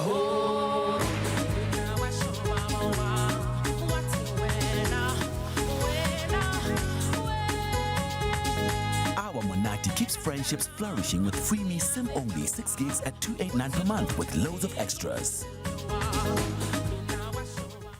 It's my feel-good breakfast show. And it's time to get jamming here on your Feel Good Breakfast Show. Brighten up your morning a little bit. Canadian alternative pop duo. It's called Neon Dreams. We love them. They're back in the country and soaking up the South African sunshine, which is fantastic. But they're also back on the Expresso stage to perform a track off their 2020 album. It's called The Happiness of Tomorrow. But this jam is called All the People. Gents, take it away.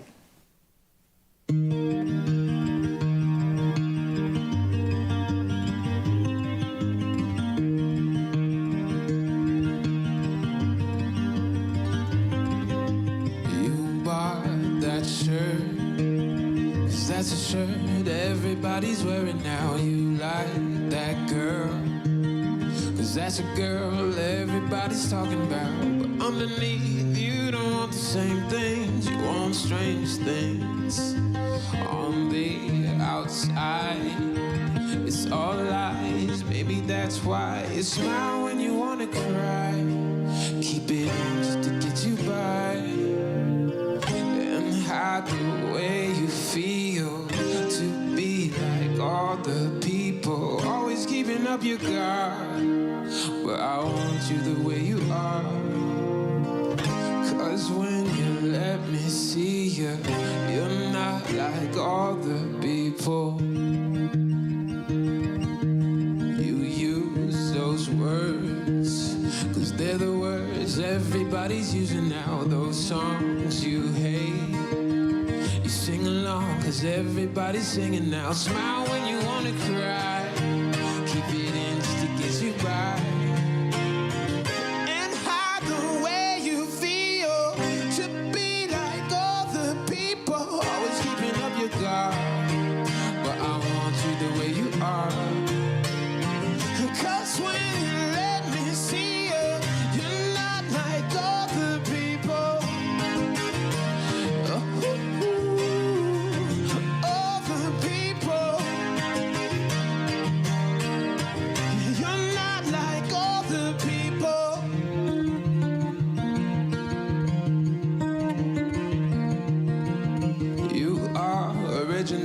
You're beautiful inside and out.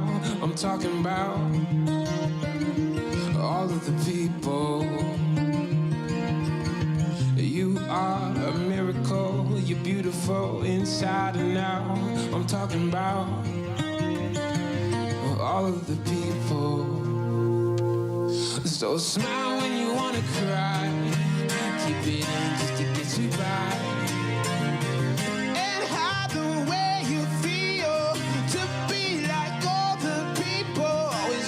You got, but I want you the way you are, 'cause when you let me see you, you're not like all the people. All the people. You're not like all the people. All the people.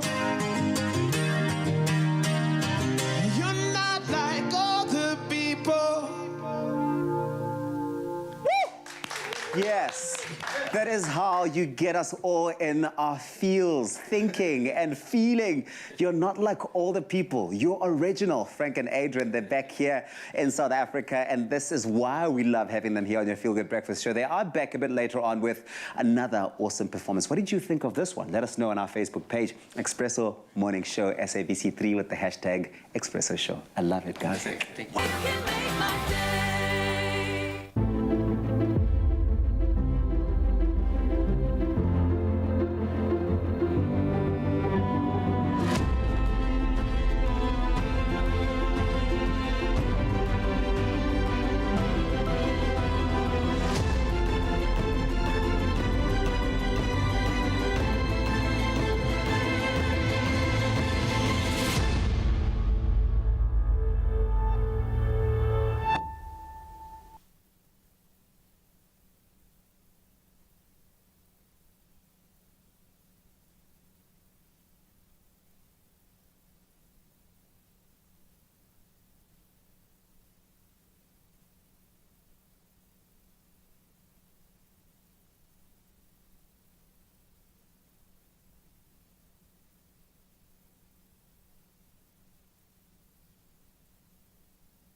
back on the couch with Warrior Rick. I mean, he is such an inspiration and a fantastic motivational speaker.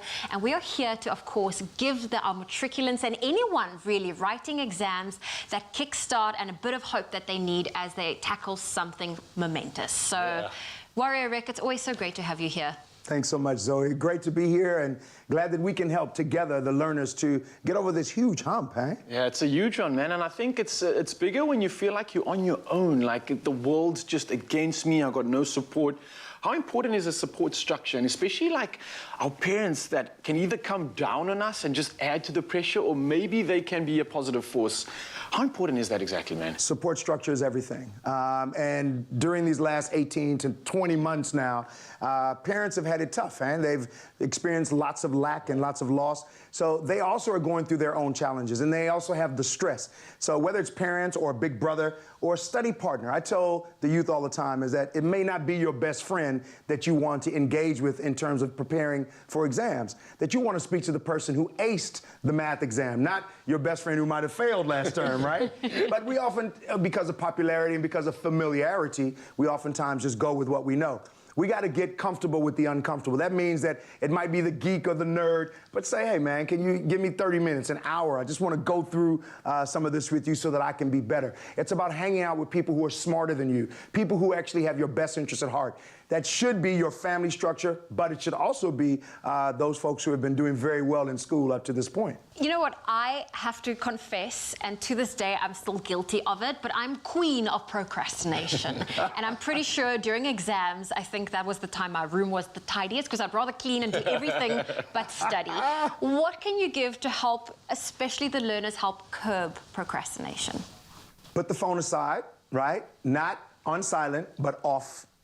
Because it's buzzing in their pockets constantly. And whether it's changing status or profile pics, or even you might think you're scrolling for information on the exam, it's not going to help you. What's going to help for you is to get focused and to concentrate. So you've got to remove the distractions, give yourself that investment reward balance. So I'm going to study for 2 hours, and then I'm going to give myself a chocolate chip cookie. And that's my 15 minutes break before I go back and dive in again. So it's getting that investment reward balance, finding a comfortable place where you know it's quiet and you can work. If you study with music, then play your music, play your favorite song. If there's a particular place you like to study, then that's what it should be. Lying down on your bed and getting too comfortable, probably not a good idea. To avoid the procrastination, you're going to have to get comfortable with the uncomfortable, like we talked about, and make sure that you give yourself that investment so you can enjoy the reward that you've set up for yourself. I like that. I love it, man. Now let's talk about D-Day today. For many, they're writing the exam, and obviously many exams are coming up a little bit later. On the day, how do you calm your nerves? How do you deal with that pressure? What are some tactics you might have just to kind of get in the right headspace to actually slay that exam? Well, hopefully they've been doing this as they've led up to it, because you don't want to just come with that Hail Mary prayer, right? But they should be praying, they should be meditating, right? But having that confidence in themselves that they have everything they need. I tell people all the time that you are fully equipped and you're fully loaded. Your DNA is unique, you are talented, you are gifted, and you have every spiritual blessing that you need. Now it's time to act on it. But you can only act on it when you know who you are and who you are in that situation. So to do that, calm your nerves through prayer, through meditation, knowing that you are great because God is great. You are going to do amazing things, but you have to do it in a place of peace. That's why when we pursue that peace, we recognize there are challenges on one side and there's happiness on the other. But as we get our wings balanced, that fuselage is going forward in joy and peace, recognizing I'm just doing me. I'm doing the best I can with what I have right now. Start with the possible, and then watch what happens with the impossible, brother. You just start dropping mics. Oh, I love that. That was a drop mic moment. That's it. I love it. And you know what's also quite great, and I can reflect from myself, is like maintaining that peace. I found it very difficult to actually discuss what I studied with people on the day, because we all have our different study methods and ways of remembering things, and that used to freak me out. So I realized to keep that peace is so important, and for me was to not discuss what I studied. And don't, right before the exam, as I said, be careful how you start trying to get everything right. It's not about perfection, it's about progress. You just want to make sure that in that exam you get into that flow. You can get that momentum, and the way you get that flow is by answering what you know, taking the easy questions first, and recognizing that you are enough. That, again, it's not about being a mathematician, not about being an Afrikaans school teacher. It's about you being who you are in that moment. And God will take care of the destination. Your journey is your journey. And when you get there, you'll recognize that the exam was just one of those many tests that you have in life. Oh, man, Warrior Rick absolutely delivering the gems for us. Man, I can't thank you enough this morning for motivating, inspiring. And I feel like these are lessons that we can take beyond the exams. With any obstacle we have in life, it's the same approach. I feel like we can just be ourselves, get into that flow state, and just know that I'm doing me. I love that, man. Thank you so much for joining us this morning, brother. Man, thanks so much for having me. And remember to tell the kids, stop trying to pass. Ace. I like that. Ace the exam. Well, there you have it from Warrior Rick himself. Go and ace those exams, and if you're writing, good luck. It's ridiculous. Oh, man, just talking about how much I miss my little girl, man. But we are all about the love in the kitchen this morning. We've all been there. And I think ultimately, come crunch time, a little coffee goes a long way. Coffee to fuel the late night studying, all aboard the Gingerbread Express, because this next drink is absolutely delicious.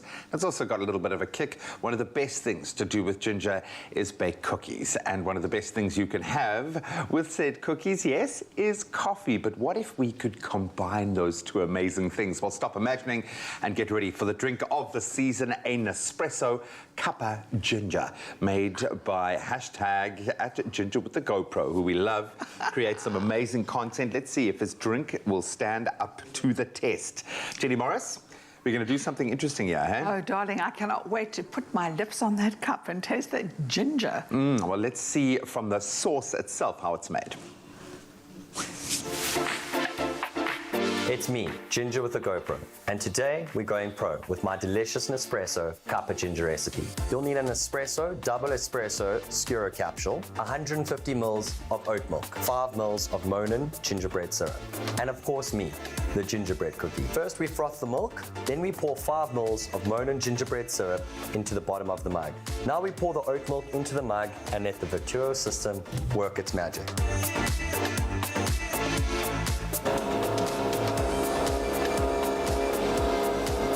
The secret ingredient? Me.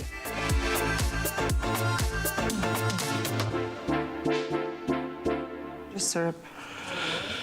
All right, so we're busy working out exactly how it all comes together. Thank you, Ginger with the GoPro. Absolutely beautiful flavor combination. We love it. So we're going to have a little bit of fun, Jenny and I. I'll be on coffee duty, and then you're going to be on barista duty of sorts, okay? Have you ever made something like this before? No, I haven't, but I can't wait. It's going to be good. Okay, so first up, you need to put the syrup in. I must give you some syrup, yes. Okay, so I know Ginger with the GoPro used the white chocolate syrup. I love this. We're using a ginger lovely syrup. Look how beautiful that is. The spoon, can I taste it? And?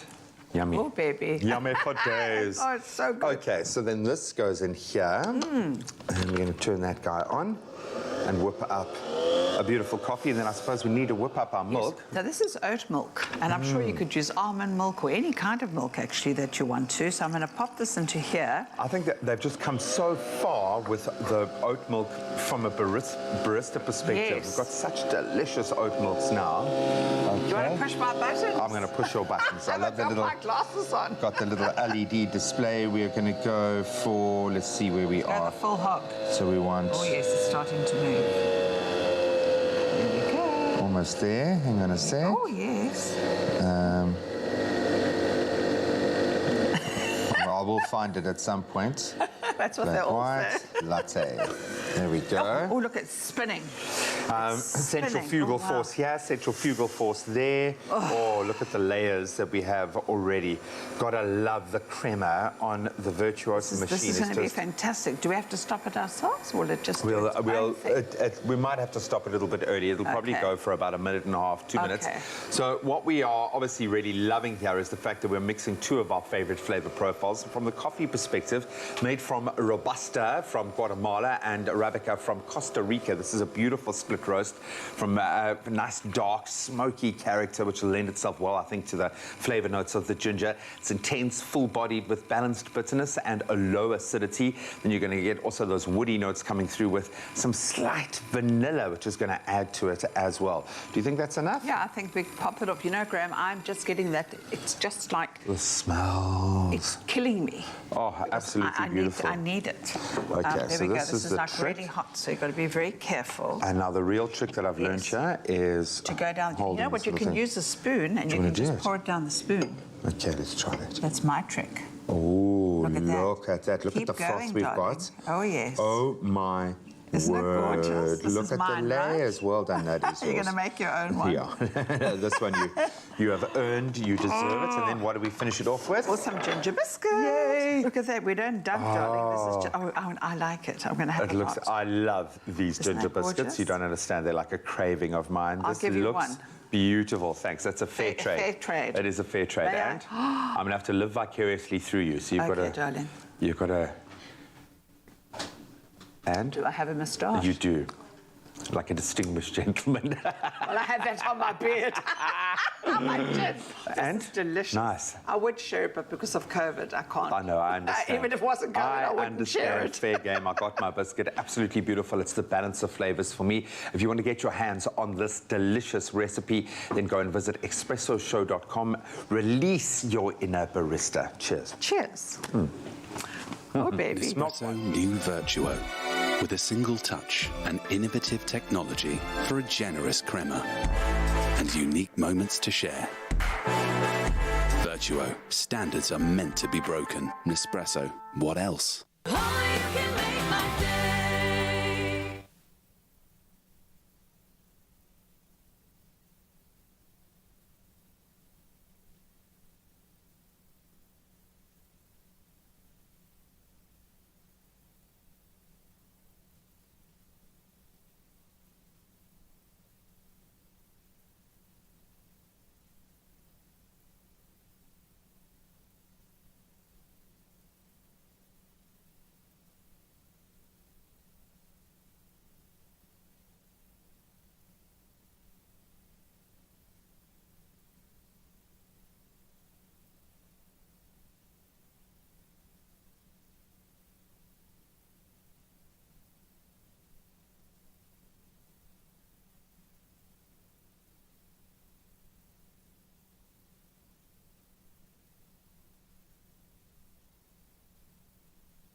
What is up, I'm Zanzi. Now let me be honest with you, I am truly blessed to have a job that takes me all around South Africa, and that means seeing beautiful places and taking part in epic activities. But this time I couldn't be happier because I get to do it all with my queen.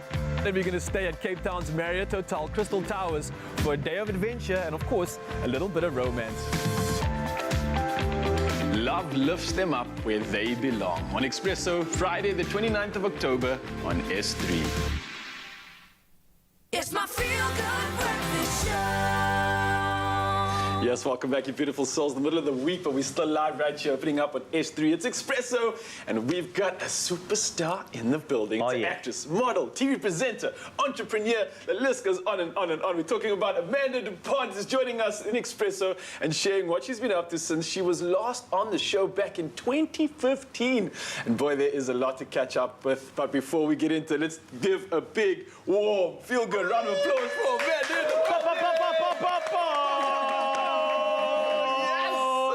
I love it here. I can stay. Yes, you must stay. Please stay. How are you, Queen? I'm blessed. How are you? I can't believe it's been 6 years. How insane. Yeah. 6 years. About time. We've been trying to chase after you for 6 years. I've been working hard. Wow. I needed to have something to talk about before I saw you next. Right. Okay, Yeah. so we have a lot to talk about. I think Yeah. let me just focus on the last 19 months. Because you know what, 6 years, a lot of development, a lot of growth, a lot of brand building, a lot of things for you. But of course, 19 months has shown us so much character within ourselves because we had to go through a pandemic. Yeah. For you, the personal growth, let's just say 6 years versus these 19 months we've been through, how has that been? I think for me initially when COVID hit, it was one of two things, you know, break or build. And initially I was breaking and then developed this really incredible community just as a safe and positive space to share health, wellness and all things amazing. And just to know that we've developed a skincare through that community and a skincare that is doing so unbelievably well. Just, it literally is testimony that challenges in life can either break or build you, and that has been such a fundamental time in my life to create something that lives beyond, you know, working on television. We get paid for the time that we're here, so to build something that you can go to bed and sleep and you're still coining and making money is a dream come true for us. So it really has been amazing. Living the dream. I guess that's okay. After 6 years we'll accept Come that. on. Yeah, no, because I feel like we need to catch up. Like, I mean, what coin are you making while you're sleeping, Ralph? Yeah, exactly. But look, you're speaking about things that I absolutely love. We're talking about wealth, and we'll talk about the skincare range because I'm so excited about that. But it almost seems like you're becoming a product of the product, and I couldn't help but obviously just do a little snoop on the Instagram. I mean, I'm one that puts up fitness videos, but I've stopped that now after seeing what you do because now Amanda's taken over. She's putting fitness videos online. I mean, how do we compete? Have you seen his guns? I've seen them. I've been trying to catch up. I try and pick up. No, you're close. You're close. You hear that now? Amanda wants it. I'm close to you. I've made it. My day is made. But it's true, eh? I mean, but seriously, though, I mean, you're adding another element which I think is obviously vitally important to the resume. You're showcasing it to Mzansi. What's the reason behind that, and why include that in your resume, and why put that out to the world even? I think I just really want to live a real and impactful life. Yeah. Something beyond Instagram, and to just spread awareness about why these things matter. You know, you could have all the money in the world or no money at all, but you cannot buy your health. Yeah. And to just inspire people to live healthier, to choose healthier things, to be mindful of what we put in our body, to be mindful of what we're doing to our environment. So not just with working out. I did some things with Greenpeace. I'm a Greenpeace Ocean Ambassador, and just being conscious of how we protect our Earth. You know, we have one body, we have one Earth, one planet. If we don't look after it, who will? And just choosing to use my platform respectfully. Like, it's really cool to be a vibe and, like, you know, I've been coming with the drip sometimes. But it's just like, I feel responsible to move with meaning and to inspire people to just be better. I want to be better every day. So with my workouts, it's just like, it's more for me. I'm like, how much stronger can I get? How can I challenge myself? And for me, it's always been about health first and then aesthetic after. Like, I don't probably have a six-pack like you do, but, you know, I'm happy, I'm healthy. And that's all that matters. That's all that matters. And I think when you said move with meaning, I love that. That should be a T-shirt printed immediately, because that's exactly what I believe anybody on a social media platform should use, whatever movement they are creating, with meaning and purpose. And that intention behind it is what really educates everybody who's consuming your content. And I can feel that from you. And this is probably why your skincare brand is so successful, because it's not just about skincare. It's actually about what you're doing in the products and what they make you feel and how you are spreading the word. Now, this particular brand, some people would obviously not name it correctly. L-E-L-I-V-E. Lelive. Yeah, so Lelive is what it's called. Yes. You know, a little earlier when obviously Raul and I were reading, like, what's this Lelive? Like, no, it's not Lelive. We are Lelive on Expresso. But Lelive is what it's called. I'd love to know the development of this baby of yours that has grown into such an empire, but an empire of meaning. You know why it's an empire of meaning? Because it's not about me. This product has been formulated by a community. We gathered research from what people told us that they love so much. And we got it formulated to include all of our concerns, skin concerns, different complexions, and we're all inclusive. It's impactful because we've listened to what people want and we're giving the people what they want. You know what I mean? So I think it just caters to our market's needs, and that's why it's special. And it's a community. It's bigger than the skincare we're using. It's conscious and caring for the environment. It's made by Africa for Africa. It uses key African ingredients. I mean, it's owned by like an African black female. It's just like such a really powerful story. Perfect. And we're also trying to tell a narrative of like our spiritual ancestry and how we are all kings and queens, black, white, big, small, and just change the narrative of this negative, bringing each other down.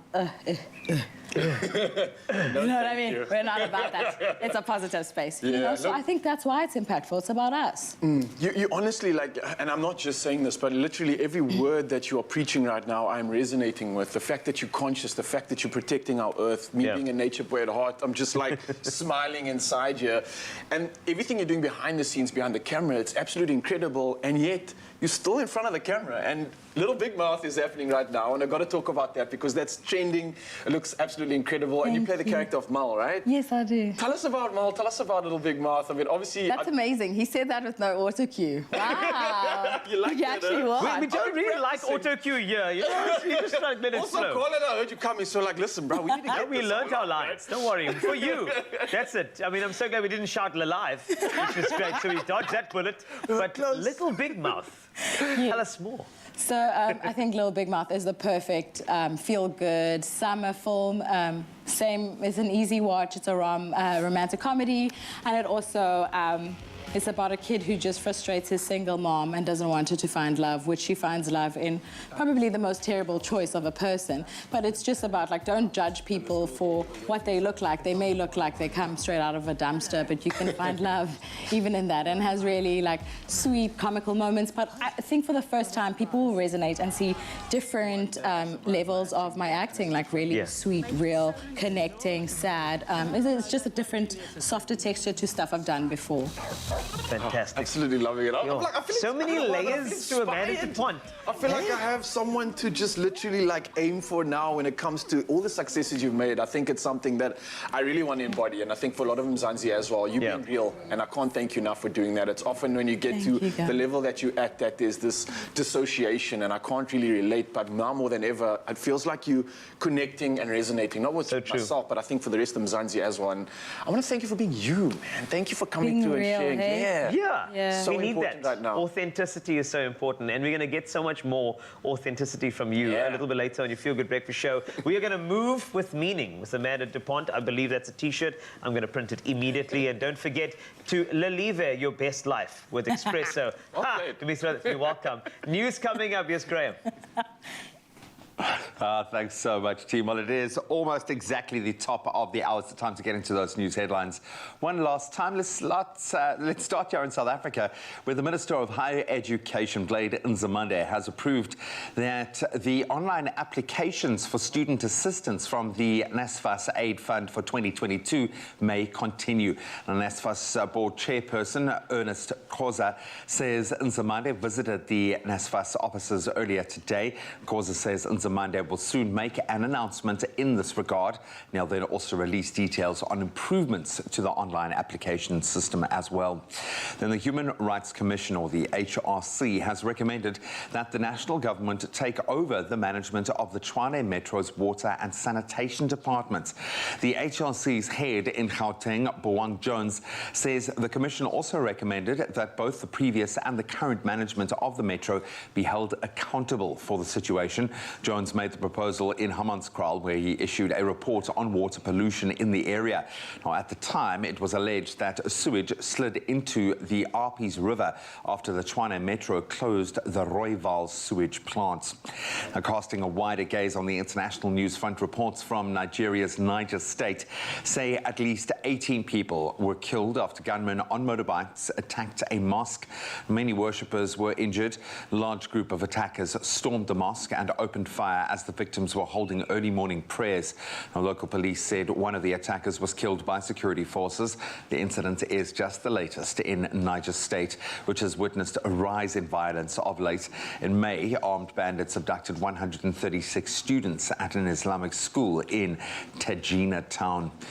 Then Japan's Princess Mako has married her college sweetheart Kai Komuro, thus forfeiting her royal status. So under Japanese law, female male imperial family members forfeit their status upon marriage to a commoner, although male members do not.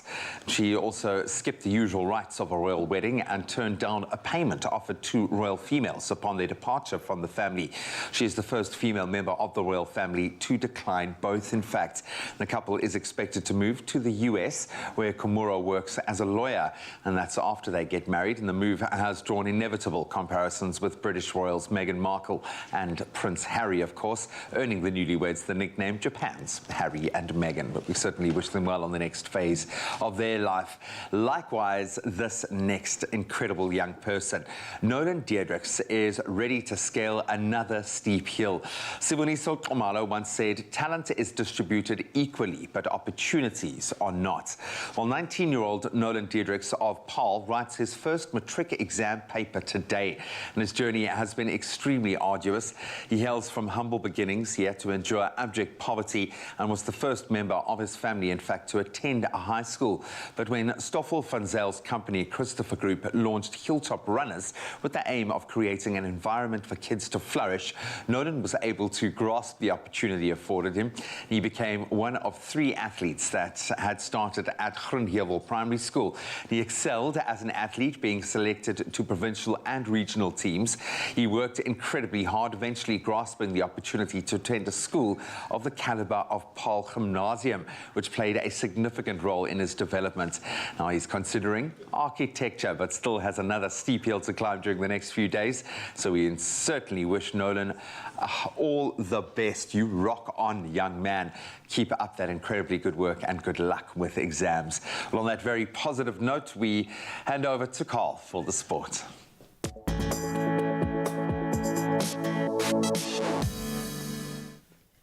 And that is how you enthusiastically hand over your role to somebody else.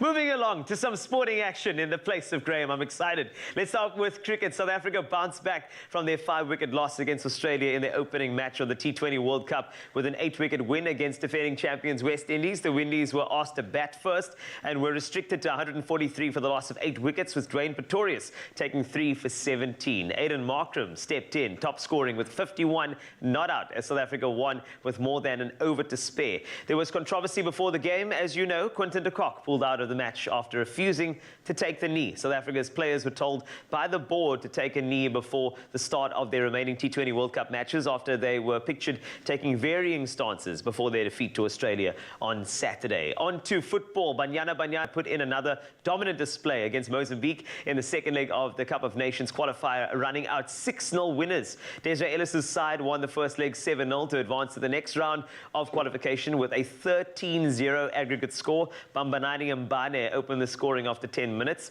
and that was before Linda Matlalo as well as Hilda Mahaya both scored twice. Sibulele Holweni rounded off the scoring as they set up a clash with Algeria in the next round. Staying with football, Manchester United boss Ole Gunnar Solskjaer is expected to remain in charge of the team despite their heavy defeat to Liverpool and the fact a small number of players have reservations about their manager. The feeling within the club is that while the result was bitterly disappointing and painful for everyone, as you know, the immediate focus is on improving. United's next 2 Premier League matches are against Tottenham and Manchester City, and while they also face Atalanta in the Champions League next week. And on to tennis, an astounding sale. An autographed Serena Williams rookie card printed in 2003 has become the most expensive women's sporting card after fetching $44,280, more than 650,000 Rand at an auction last week.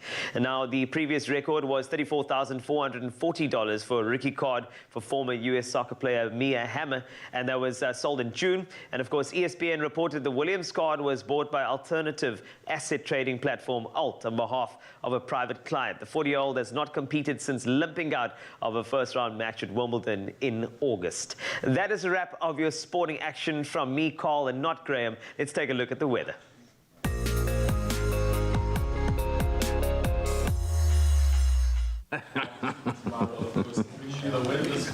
Now, with the world's poorest countries say that they are worried about getting to the COP26 or COP26 climate summit in Glasgow, Scotland next week. Now, this warning comes from the group made up of the world's 46 poorest countries, which are on the UN's list of least developed countries. Now, this also as countries are, well, these countries specifically are on the UK's COVID red list, meaning hotel quarantine for arrivals.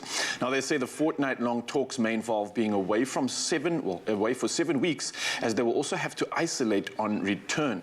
Now, the chairman of the least developed countries group, Bhutan's Sonam Punsho Wangdi, said it's the poor people of the world who are the hardest hit by the ever-worsening crisis of global warming, and it's essential that they are well represented in the climate talks. Now, a coalition of 1,500 green groups are calling for the summit to be delayed because of COVID arrangements.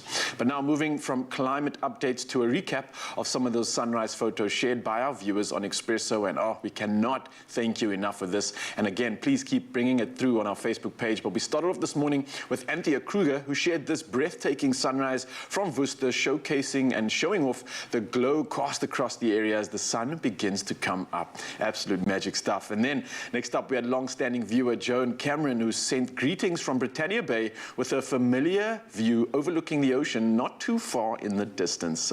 Putting a smile on our dial. And then Nancy Governor coming through from Pennington, who kicked us off for our 7 a.m. update with this absolutely gorgeous shot overlooking the ocean and giving us all the summer feels that we came for. And then Vincent Lutuli captured this cloudy morning shot as the sun casts a brilliant glow from behind the clouds. I must say, the levels of these pictures are absolute magic. You guys are coming through with some pure joy, and you're definitely putting a smile on my face and the rest of Mzansi too, and I can't thank you enough for that. So keep bringing it through. But now, to take a look at the rest of the temperatures across the country, starting off at Polokwane, your low for the day is 14, moving up to 23 degrees. Mbombela starts the day at 16, moving up to 21 degrees. In Pretoria, you can expect a minimum of 15 and a high of 26 degrees. In Joburg, your day starts at 14, moving up to 24 degrees. Mahikeng, you can expect some thunder showers in your part of the world. 16 is your low with a high of 27. Klerksdorp, very similar with thunder showers expected, low of 16 and a high of 28 degrees. And in Kimberley, following suit, a low of 16, a high of 26 degrees with thunder showers coming through. And then in Bloemfontein, no thunder showers on your side of the world, but you have a low of 15 and a high of 26 degrees. Pietermaritzburg, however, continues with rain at 61%. 16 is your low, moving up to 22 degrees. And then in Pietermaritzburg, the thunder showers continue. Your low is 14, moving up to 21 degrees. In Durban, the rain continues at 64%, starting off your day at 19, moving up to 21 degrees. Mthatha, your day starts at 15, moving up to 25, with just some clouds expected in the sky for the day. And then East London carries on with the rain, 56% chance. 18 is your low, moving up to 22 degrees. And Cradock continuing with the thunder showers at 52%. 17 is your day's minimum, moving up to a max of 32 degrees. And then in Mabega, your day has an expected amount of strong winds coming through, a low of 18, moving up to 23 degrees. And then George carries on with the thunder showers, 17, moving up to 24 degrees. That's your range of temperatures for the day. And then in Cape Town, no rain expected, 15 with a low of 15 and a high of 26 degrees. Worcester, however, continues with the thunder showers at 53%, 17 low and a high of 33 degrees. And then in Sutherland, the thunder showers continue, 12 being the minimum and a high of 28 degrees. And then last but not least, Uppington can expect sunny skies for the day and the warmest temperatures with a low of 19 and a high of 34 degrees. Next up, however, it's entertainment time, and Neon Dreams are here, and Tabiso's going to bring some more of that action. Let's check it out. We're back on the Expresso stage with Canadian, South African, Canadian, but they love it here. We want to take ownership of them. They are an alternative pop duo called Neon Dreams, and they've taken us all the way back to 2016 with their single featuring Cardinal Official. Do you remember this one? I mean, I remember it like it was yesterday. It's called Marching Bands. Yes, guys.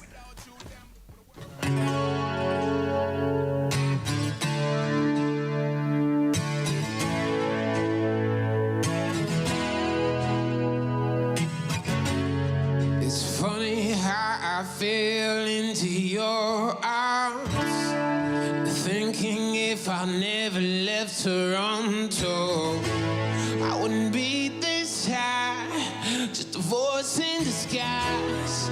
You changed my life. Driving through LA, the past time, palm trees on the edge of my eyes right now. If there's I die. You and I were meant to be. Our love would last history. Our bond is strong, I bet you never knew. We met on Ocean Avenue, right down in Santa Monica. It's where our souls first touched. Feel like 1,000 marching bands. When I saw your face for the first time, when I was without you, them were the worst times. That's when I got to know you. Them guys not like you, them I have to allow you. I seem distant at time, let me show you that is a defense mechanism that I go through. Only the most high I put before you. I just want to love you, not control you.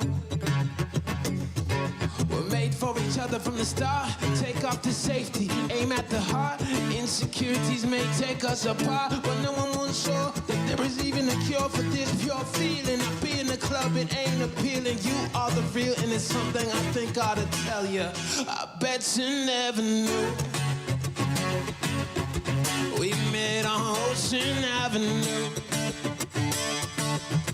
right down in Santa Monica. It's where our souls first touched. I feel like 1,000 marching bands play through the bidding of the sand, right down in Santa Monica. It's where our souls first touched. Whoa.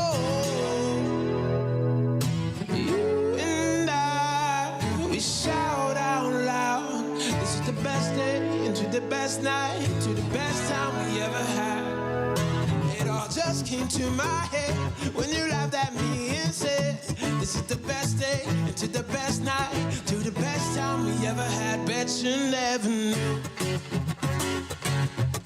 We met on Ocean Avenue, right down in Santa Monica. It's where our souls first touched. Feel like 1,000 marching bands play through the bidding of the sand, right down in Santa Monica. It's where our souls first touched. Whoa, yeah. Yes, man! 2016, that's when that song came out with Cardinal Official. That's the thing about you guys, is that you make such timeless music and you keep giving it to us.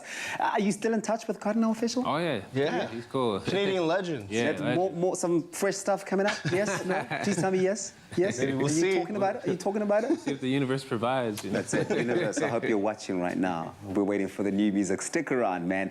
Neon Dreams, they've got one more performance that will set the tone for a great day. And that's an offer, not a challenge.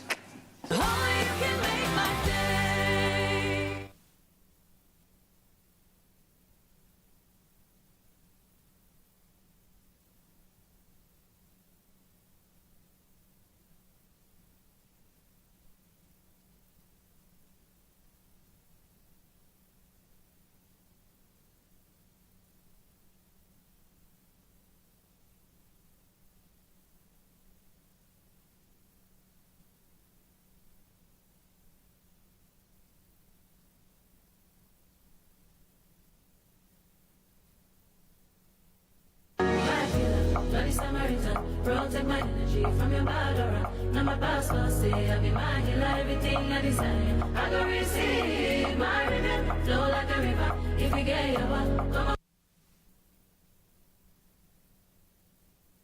See you go down. Yeah, say me I love the way you bend body. Hop in my Maserati, baby hop in my Maserati, and I just wanna see you right. What you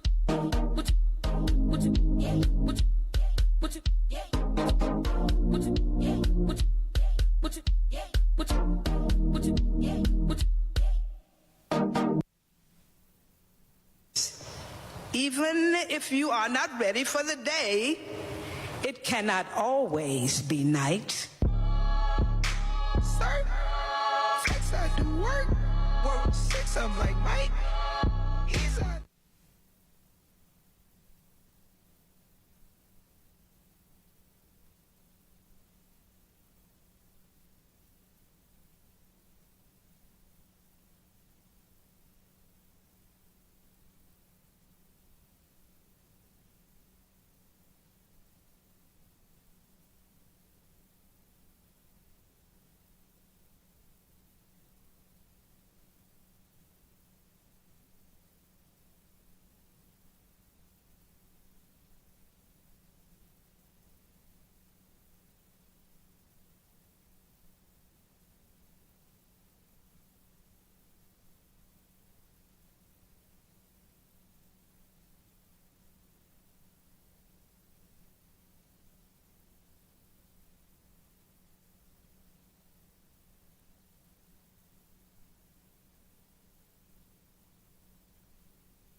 It's my feel-good breakfast show. Welcome back, you legends. Thanks so much for keeping it locked as we savor the last hour of the show. Time to have a little bit of fun now. Now, the For You page on TikTok can present an entire universe of content for you to enjoy. But if you don't know what you are looking for, you can almost be drawn in the most daunting amount of content on the platform. It can get a little bit crazy. Well, there is a community for every user and creator on the app. You can find your tribe. And to help us discover this, TikTok has enlisted the help of she's like a little bit popular, okay? She's an Mzansi actress. Right? She's a model. Yeah, a couple of people like her. She's an entrepreneur. She's just ridiculously awesome on every level. Amanda DuPont is here to teach us all about hashtag TikTok trends. Because you are a trend. You're a trend. All of that you said, and then he finishes off. Yeah. You know what? He gets shady, then he draws me in. I'm sorry about that. It happens. No, do you know what it is? I'm burning a little bit because we were big on TikTok once. Yeah. It was at one time. There was When that was one. that, guys? It was just before you kind of broke. Yeah.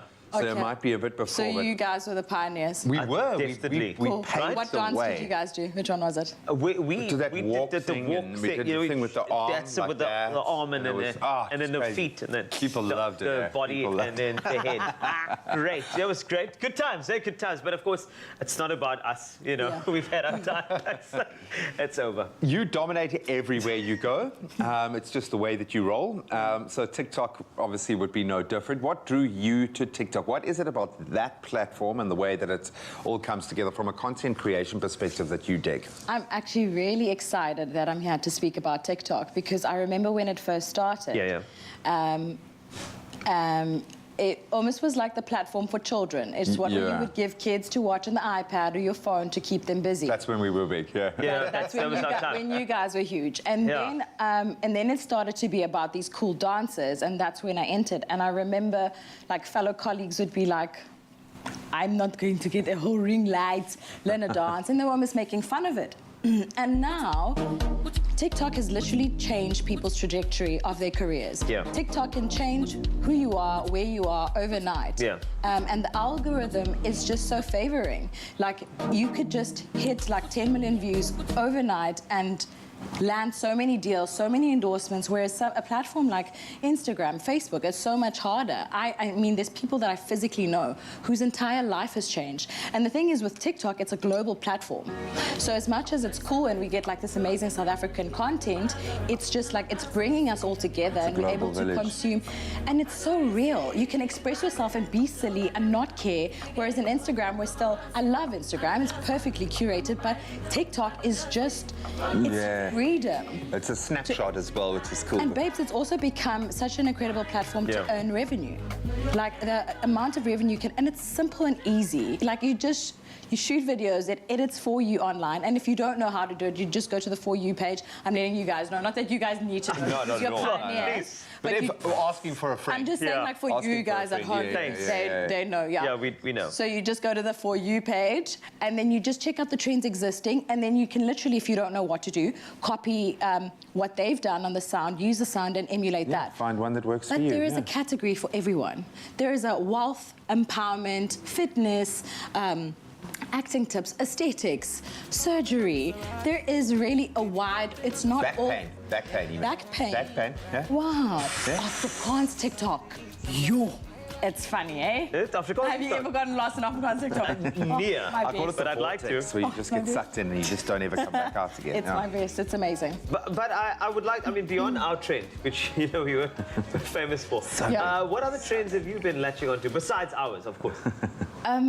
Quite interesting. I try and include a little bit of who I am. So I love to do acting skits because that's just like genuinely who I am. And then I also love to do like fashion transitions. And then I love to do the dancing ones, but the truth is I really can't dance. Mine get views, not because I'm great, it's because I'm terrible. It's like entertainment all the comments are like, no, sweetie pie, like God gave you looks, but the dancing, no, stop. Just those. Yes. 1 and 2 and 3 and 4. That's all. But I love it. It's just, it's so freeing. I feel like I'm even confident to pack my stand, to put my cell phone on in my luggage when I travel. No problem. If you see me on the beach somewhere or at the mall with my stand doing a TikTok, 100%. Proud. Well, the crazy thing is you're not really alone now. There was a time where that would have been weird. Now it's like, okay. Now it's so normal, and it's for everybody. It's not just about people who are influential. It's for me and you. And what happens if you blow up? You could be like based in London tomorrow and have all these deals and equity deals and be a brand ambassador. Collagen coming at you every day. Collagen, TikTok has just like brought so much to us that was so far away. That being said, what's your favorite trend at the moment? What's got you most excited? What are you teaching people on the TikTok trends? Probably the one which I just did last week, actually. So it's a switch up where so you look really ghetto, a gangster, either in your pajamas or I did mine in my workout wear. And then when you're all like bathed and then you do like a nice transition. And one which I'm actually going to do today. So it's like it's a dance of that song that's like you've probably heard a million times, but this is like the funnier version. Okay. So yeah, just check out my TikTok tomorrow. Oh, see how you did, eh? And now you're going to be paid $1 million for all the people that are going to go and look at that. Yo, I wish. Hey. How do we do that, Greg? Yeah, man. Yo. Oh, millionaires. Yeah. Millionaires on the way. Yeah, we're going to do this. Sorry for laughing that hard, but that's very funny. I hope that a lot of people are going to latch on. What you've said there is so important. It's accessible and it's authentic. So don't be trying to be someone else. Go and do you, baby, and you can go and get hashtag TikTok trends with some of the best. Also recipes. In the you can learn how to cook on TikTok. Exactly. Back pain, recipes, collagen, got you covered. TikTok tights. Be famous. Change your life.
such a happy tune, and we are back with another installment of the Culinary Hotline Bling. Ding, ding, ding! There we go. Well, we are joined, of course, by our favorite chef, Chef Clem. He is here to ask all of your culinary conundrums that you might have. So if you do want to call us, you can welcome to call us on 021 110 5552. Chef Clem. That's the number. That is the number. Before we start, let's pop something in the microwave. Okay. Okay, you've got some chocolate in front of you, and you're gonna put it in the microwave for me for like 40 seconds. Okay. And I'll tell you what you're gonna do with it a little later. Okay, fantastic. I'll pop this in for 40 seconds, but let's get into our first question. Okay, it's in. So let's get to our first question. This one came through from Hajira in Durban. She's asking, what is the perfect fruitcake recipe? I love fruitcake, but I think I only like it once a year. You know what I mean? It's like when it comes to the festive season, then I crave a good fruitcake. And it's easy to make, but it takes a lot of time. Okay. Okay, so first thing, we've got treacle sugar and water, and we just melted that together. Treacle sugar is a very dark, dense sugar, and you want that. To that, we're gonna add, I can turn the heat back up again. We're gonna add currants, sultanas, raisins. That was so quick. That was. How's it looking? Seconds. Has it melted a little bit? A little bit. So we're gonna get some extra tips in here. So when you're melting chocolate, you can melt chocolate over a pot of simmering water, but I think it's easier just to do it in the microwave. So what Zoe's doing now is you put it in for like 40 seconds, take it out, give it a stir, put it back into the microwave again, and you're gonna keep on doing that until you get a nice, smooth, velvety. You can put it in for like Let's go for... Let's do 30 seconds at a time. That's absolutely fine. Okay, so... Because I always feel like haste creates waste. So whenever I try and rush something, it turns out to be a disaster in the kitchen. I get you. Okay, so like I said, currants, sultanas, raisins going into that treacle sugar mixture. To that, we are going to add some dates. Oh. You can chop up the dates if you want. You can keep them whole as well. Are we going to go for the whole one? Let's go whole. So when you slice into it, you'll cut through it, you get a nice chunk of dates. That's going in there. Then you can't have a Christmas cake without having some citrus of some kind. So you can either do freshly zested or candied citrus. Okay. Tell me, can you make a fruitcake without the alcohol? Absolutely. Because that's the one thing that always is like a little bit of a why I would rather stay away from a fruitcake if it's so heavily soaked in brandy, and I know that's what a lot of people love about it. But is it possible to make an alcohol-free version? You can, absolutely. And Willie's actually sells these perfect little ice cubes. They call them ice cubes. They don't have no alcohol in it, so it's perfectly fine. If you're not having any alcohol, if you wanna not start slurring your words on Christmas Day, not that happens, but I mean, you know. Okay. You never know. So then this all gets mixed up together, and you want to give the fruit a chance to kind of plump up in that sugar mixture, and it's smelling like Christmas already. Okay. Yeah. So then you can add mixed spice to this. Mixed spice that smells like nutmeg, cinnamon, all the good spices. You can add a bit of that to it, and then we're going to add some nuts. I've got almonds and some walnuts, but I like the fact that you can play around with it. You can make whatever nut you want to add to it. Now, when do you add the cherries? Because that's always like a little fun little secret. So what I do is I actually we got the normal glazed cherries, and then I pat them dry, dust them in a little bit of flour, because you want to fold that through once you've added your flour to this, okay? The reason we add the flour to the cherries is so they don't sink to the bottom. Because it's actually fine if you think about it. You slice, you've got all the beautiful little cherries at the bottom, but you kind of want them suspended throughout the cake. Okay. I'm keeping you so busy with that microwave. Listen, I like it because normally you do all the cooking and I miss out. So look, that's perfectly melted. Okay, so another thing, you're gonna want to use a bigger pot when you do this. Okay, so we went a bit small there. Yeah. But it's okay. It's okay. It happens. So to this, we're gonna beat up some eggs. Again, always break up your yolks first, else you end up chasing them. To our mixture of fruit, we're gonna add some bicarb. And we're going to let it cool down. And once it's cool enough that it's not going to scramble our eggs, we're going to add the eggs. How are you doing there? That's looking so good. Doing good. It's so beautiful. It's milky. It is, well, I'm saying milky, but it's so smooth. It's exactly what you want. So you're going to melt that for me. That's for the second part of this recipe.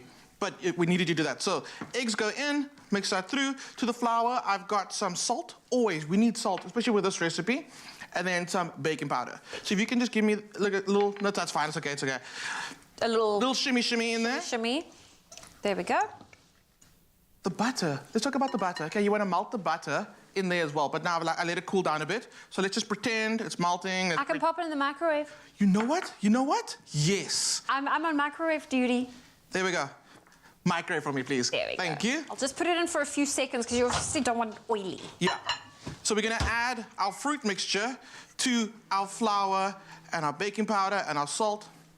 And to that, we're gonna also add our cherries now. There we go. And again, you can add more cherries if you want. It's totally up to you. It smells so good. So people start making their Christmas cakes like 3 months before Christmas because they just keep on feeding it brandy and sherry. We're not gonna do any of that today. So you can make this like a week in advance to really let it just sit up and get dense and you'll be perfectly fine. And that is the thing with Christmas cake. It is always a dense cake. It is packed with all those sugary fruits and it is a treat to have. It is. And it's so rich, you actually don't need a lot of it. No, you just eat a little slice at a time. Okay. Go for it. That's fine. That's perfect. Can I add it for you? Yeah.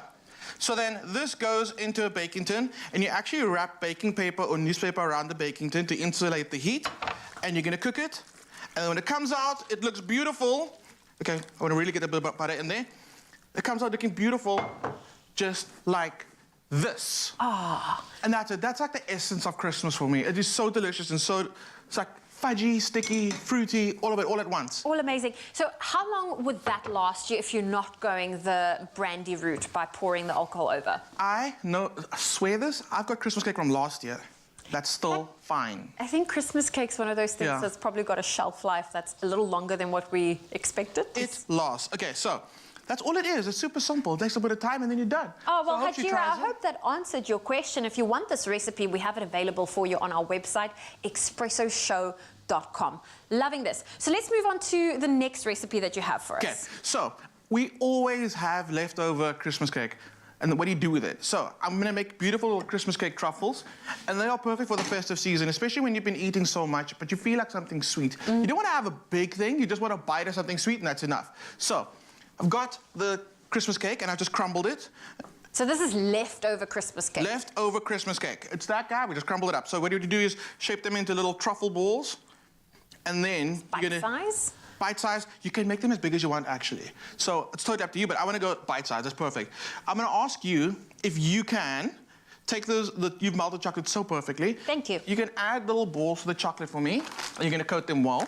Can I use my hands? You can, absolutely. And then you got a fork and a spoon if you want to roll them around.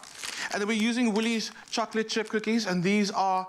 The Chunkies are like, they've become legendary. People are so obsessed with them. And the fact that you also get them in the big bag now, it is just so delicious, so good.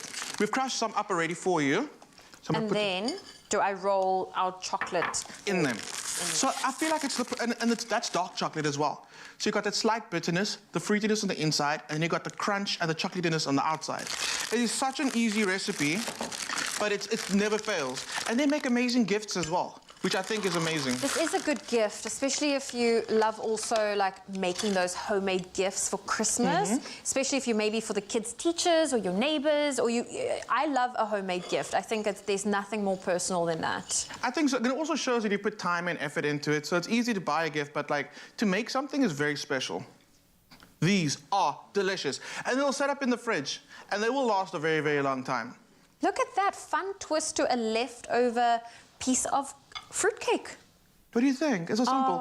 Actually, I spoke to Jenny Morris a little earlier, and she said what she does is she crumbles the leftover Christmas cake, and she puts it in spring roll pastry, and she deep fries it, and she serves it with a brandy custard. So you dunk this Christmas cake spring roll in there, take a bite. Jenny! Oh! That is super decadent and so amazing. Okay, well, we need to make that on the show now that you've suggested it. Chef Clem, thank you so much for joining us today for the Culinary Hotline Bling. Ting, ting, ting! Where was everybody? That's okay, it's okay. Well, that is unfortunately all the time we have for the Culinary Hotline today. But do you have any culinary conundrums or you want to share your kitchen fails? Please do let us know. You're welcome to call us right now on 021 110 5552. And if you want to get your hands on the recipes that Clem just did, I like that. It is available at expressoshow.com. Ooh, Shem. Delicious. I could go in for some of that right now. The temptation is real out in the kitchen, guys. Delicious. Temptation, good word, temptation. Now, whilst we're all different, you know that the one thing that does unite us is the fact that we all need more money. Oh, for sure, temptation. And today we are taking a closer look at who we would turn to when life hands us an unexpectedly large bill in another round of Would You Rather. Okay, I feel like this is going to be a tough one. What's the scenario? Scenario for you gentlemen is as follows. Okay. You desperately need, I'm going to get a random number here, 8,000 Rand. Okay. For an urgent cost that has come up. All right. Would you rather borrow money from a loan shark or beg your parents for help? In no particular order, Graham. I kind of think like the parents thing is no longer really open to me now, so I'd probably have to go to a loan shark. Loan shark, okay. Sure, that's quite scary. I got parents that would be like, 8,000, but what? What? 8,000, what? I'll probably get a hiding for it anyway. So hiding? I might have to utilize the services of a loan shark, but like, my and then loan pay shark is not going to be the 60% loan interest. shark you see in the movies, because I like my kneecaps. Yeah. like my body. But then, and then they'll only charge you like 60-70% interest, and That's it's fine. standard. Oh my goodness. I'd probably find a friend maybe that like is like just got deep pockets and be like Crowdfunding. Like, Crowdfunding. Yes. Yeah. That's what it is. Crowdfunding. Just you must be careful of those guys. You know, those loan sharks will look at you and say, hey, you know, if you're going to borrow 8,000 Rand, it's fine. Your repayments will be like only 1,000 Rand a month for the first month, and then thereafter 7,000 Rand a month for 3 months. Thanks, guys. That's how it's going to work. Anyway. But that sounds like a good deal. Really? You got me there. Yeah, you see, look at that. I just loan sharked you. But we had a couple of comments on social media. Let's take a look at what you had to say about this. Would you rather? Let's start off with Nomla, who says, B, rather ask my parents than paying interest to someone else. Yeah, Natalie Swartz comes through and says, I will... Let's check it out again. I will depend. It depends if I need that money today or tomorrow. Otherwise, I'll try to save it up. If not, leave whatever it may be, as the interest is much more than what I would borrow. And my parents don't have that kind of money in the bank. All right. So I kind of feel like she's in the same position as us. You left nowhere, really. You left nowhere. Your folks don't have it. Deal You're with not your going to... problems on your own. You can't You see save that it. the problem is, right, people will look at you like, don't you work on TV? Why must I borrow your You know, that's the problem. This is true. Sure, so tough, we'll never man. be able to buy from anybody. But let's take a look at another comment that came through from Lutando. Wow, never ask my parents money. I wonder how they will react to the situation. But you always make a plan, though. Interesting. You know, I must just say, though, in this day and age, right now specifically, I'm pretty sure if your parents had the capacity or they had any sort of worth, they're definitely going to help you. I mean, we're all going through so much right now, dealing with whatever. Some of us have been retrenched, we're still looking for a job. So True. There's no, like, pride issue when it comes to asking. Yeah, if you need help, you need help. Can I just apologize in advance to every parent out there that's going to have their child come to them asking them for 8 grand today? Like if that Expresso said so. It's our fault. I'm so sorry. But, you know, it will happen. The alternative is to find as many returnable bottles as you can and get them in at your nearest corner shop. Now, borrowing money from friends, family, and dodgy loan sharks can end up very complicated and expensive. Rather trust a financial provider like a bank and borrow money responsibly. With the new Nedbank Gold credit card from only 40 Rand per month, accessing credit has become easier and more affordable than ever before. So for more information, you can just visit nedbank.co.za and do the right thing and maybe not go to your parents. Why weren't we given that as an option in the beginning, man? Why am I sitting with a loan shark? It's tough, man. Enjoy. Hey, my light, I want to cut something. Time. Kaleli 5 tiger. Yes, 5 tigers and done. Hands on. Ibeka is 7 colors etafuleni. Ijabulisa bo uncle.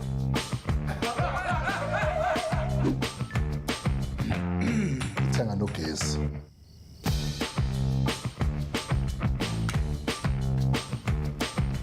Yazi menza nge-5 tiger futhi ngabhadala i-Nedbank Gold Credit Card every month ebese usala nge-change ebhaya ntwana. Nah, 5 tiger, time. Do you want a bank that takes your 5 tiger or a bank that takes your 5 tiger seriously?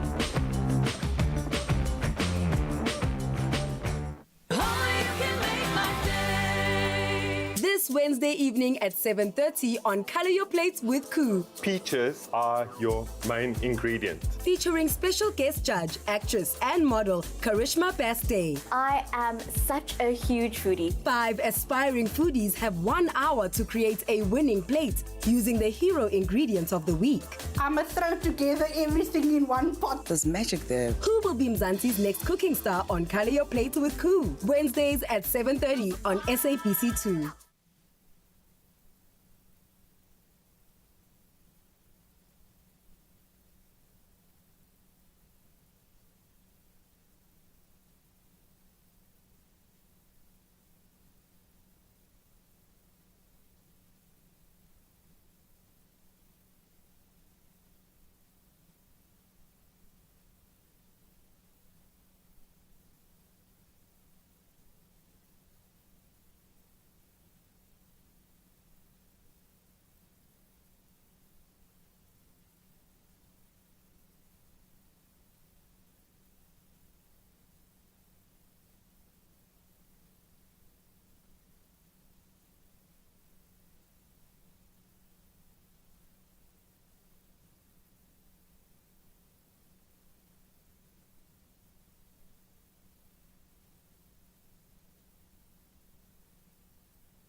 Join Expresso this spring to stand a chance of winning a 4,000 Rand Plascon voucher weekly as we ask how you colour your life. Is it the cherry red in your ride, maybe the burst of new blues from your garden, or the sunsets and seascapes of a favourite getaway? Well, answer our weekly social media question and find the terms and conditions on expressoshow.com. Then colour your life with 4,000 Rand paint vouchers to be won all spring on Expresso. It's my feel-good breakfast show. Your feel-good breakfast show, that is where you are, live on S3. And the biggest shopping month of the year, it's fast approaching, as you know, but why wait for Black Friday to shop all the incredible deals? Chef Clem visited one of his favorite stores, Woolworths, to shop for some of his favorites. And I'm talking about those homeware items that you really need. Take a look.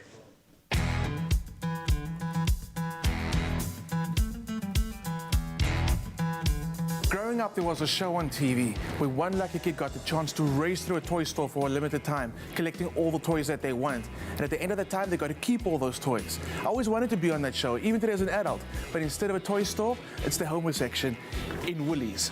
Ready, set, dash!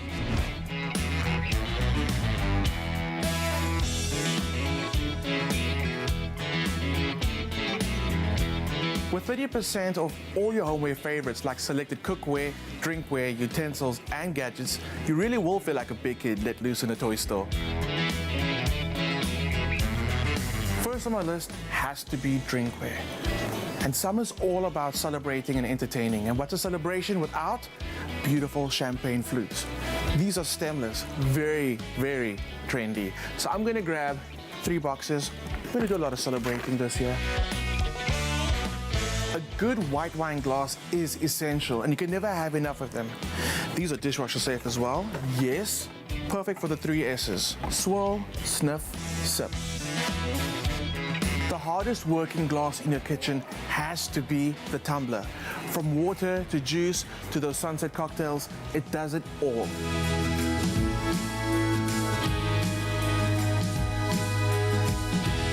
MasterChef needs the correct cookware and utensils. My choice?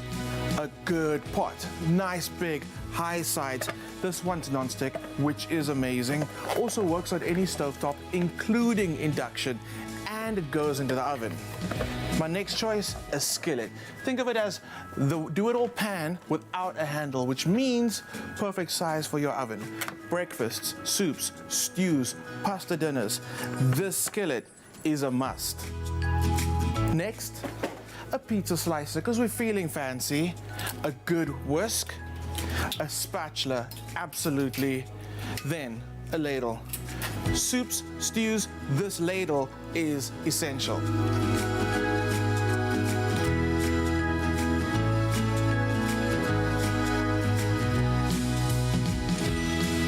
With 30% off selected cookware, drinkware, utensils and gadgets until the 31st of October, I'll definitely be back. But I think it's enough shopping for today, so luckily I'm back home in my bed, relaxing. Clem, can I ring these up for you?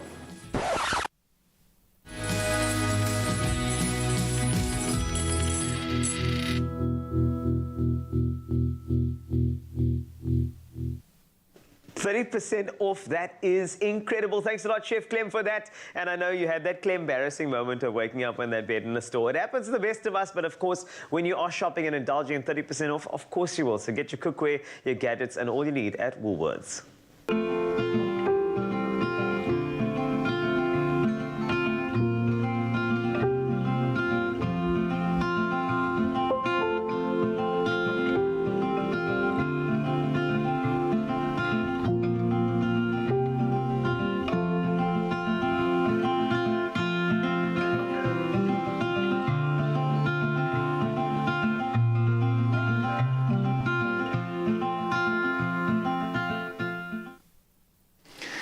Just absolutely loving it. And now that we have all the utensils we need, it's time to bake up a mouth-watering treat.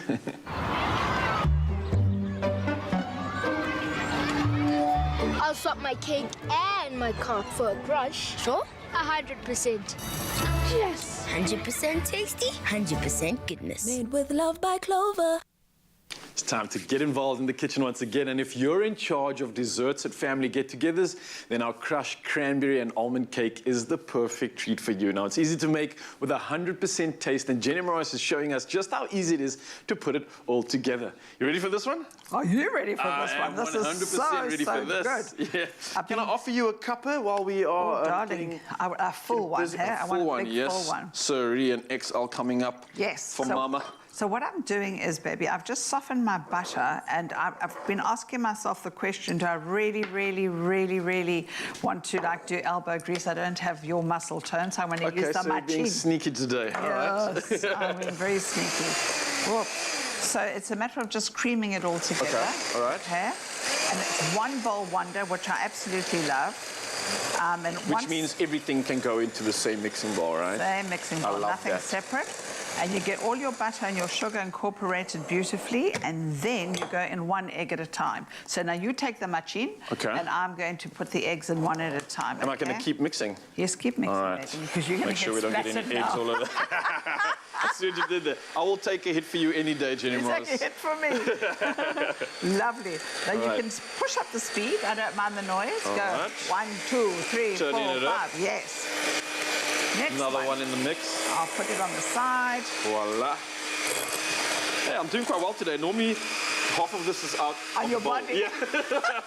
I'm learning slowly, Jenny. I'm paying attention to your expertise. And I think we've got this one unlocked now. Okay. So what sort of consistency are we looking for here? We just want it nice and wet. So you can actually put the machine off. Boom. And I'm going to just do this, and we won't use the machine. Give that a stir. Oh! I shouldn't have done that. Terrible man. You think you'd come in, what 007? Ah, the man with the gun. Come, stir nice. All right. I'm going to put that machine away because clearly I still haven't learned enough. But we're mixing in that hero ingredient. And I'm going to come very quickly with the flour. This is flour, all right? Yes, and I like to... look at you, darling. It's all the stuff here. Yeah, we've been practicing. Practicing.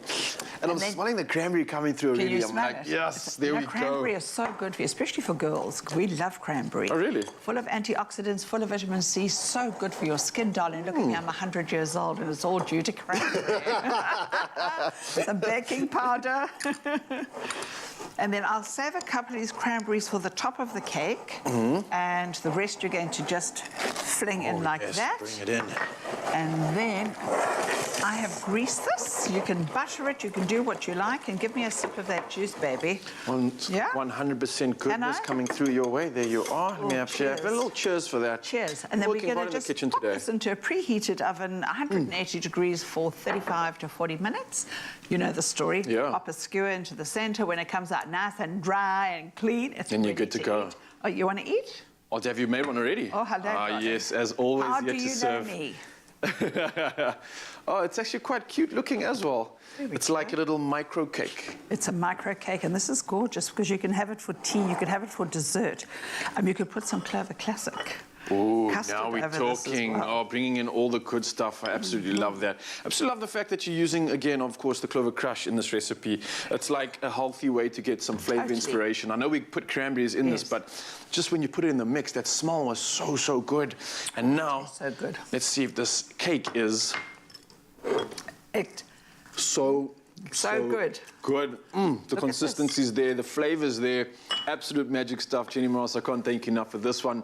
I think I'm going to start handling desserts at my next family feast if I can get this going. This one is for my granny. This is for your granny? Granny Rosalinda Barnardo. Would she love this one? The whole retirement village would love this one. It's Granny, this one is for you. I know you would have loved this. And of course, you want the recipe inspiration, head over to expressoshow.com. Of course, it's been a magic show already. We've got so much more coming at you in just a bit, so don't go anywhere.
So all throughout this morning, you have been treated to the sounds of Neon Dreams from Canada and now here in South Africa. And of course, they had to make a stop here on your Feel Good Breakfast show to set the tone for what I know is going to be a beautiful day. And here they are right now, just closing it off with a powerful song that features South African artist Mthandazo Gacha with the voice of an angel. It's called Say It Out Loud. Guys, do it. Hey.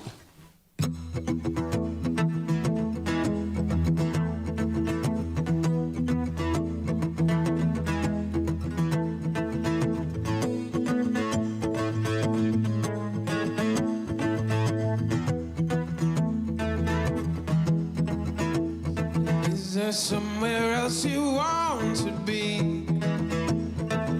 Somewhere in your wildest dreams. So say it out loud. Say it out loud. Oh, you don't wanna hurt me to say it. It's gonna hurt me if you don't say it now. Just say it now.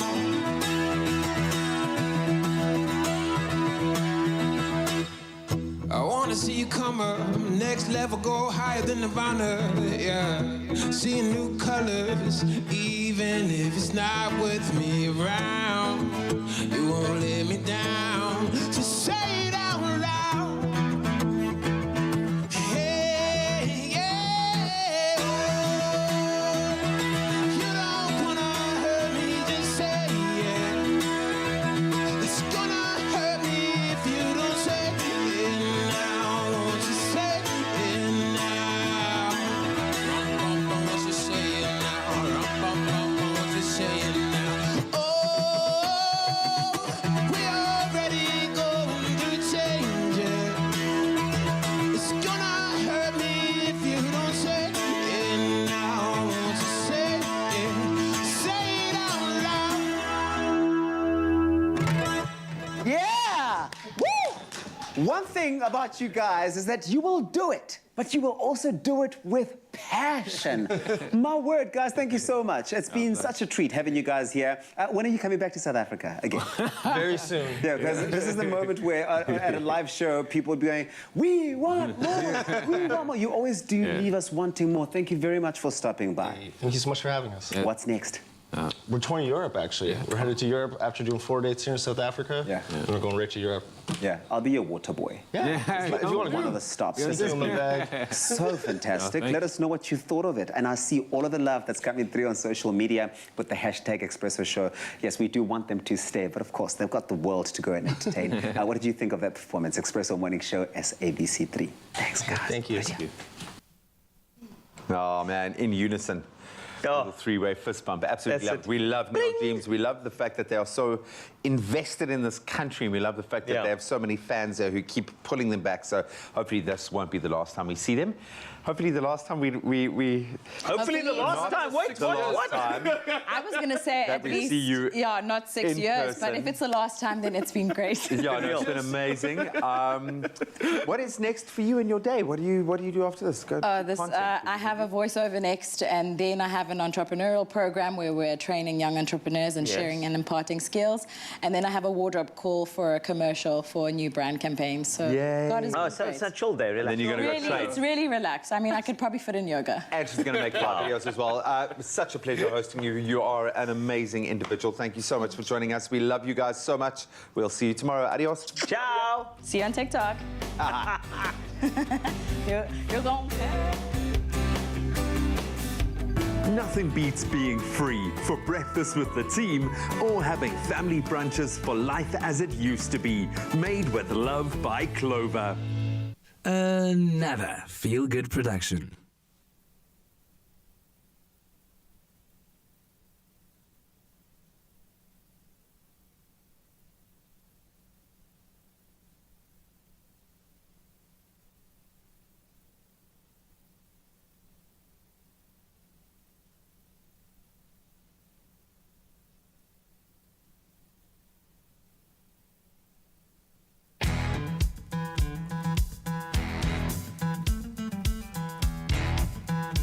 Growing up, there was a show on TV where one lucky kid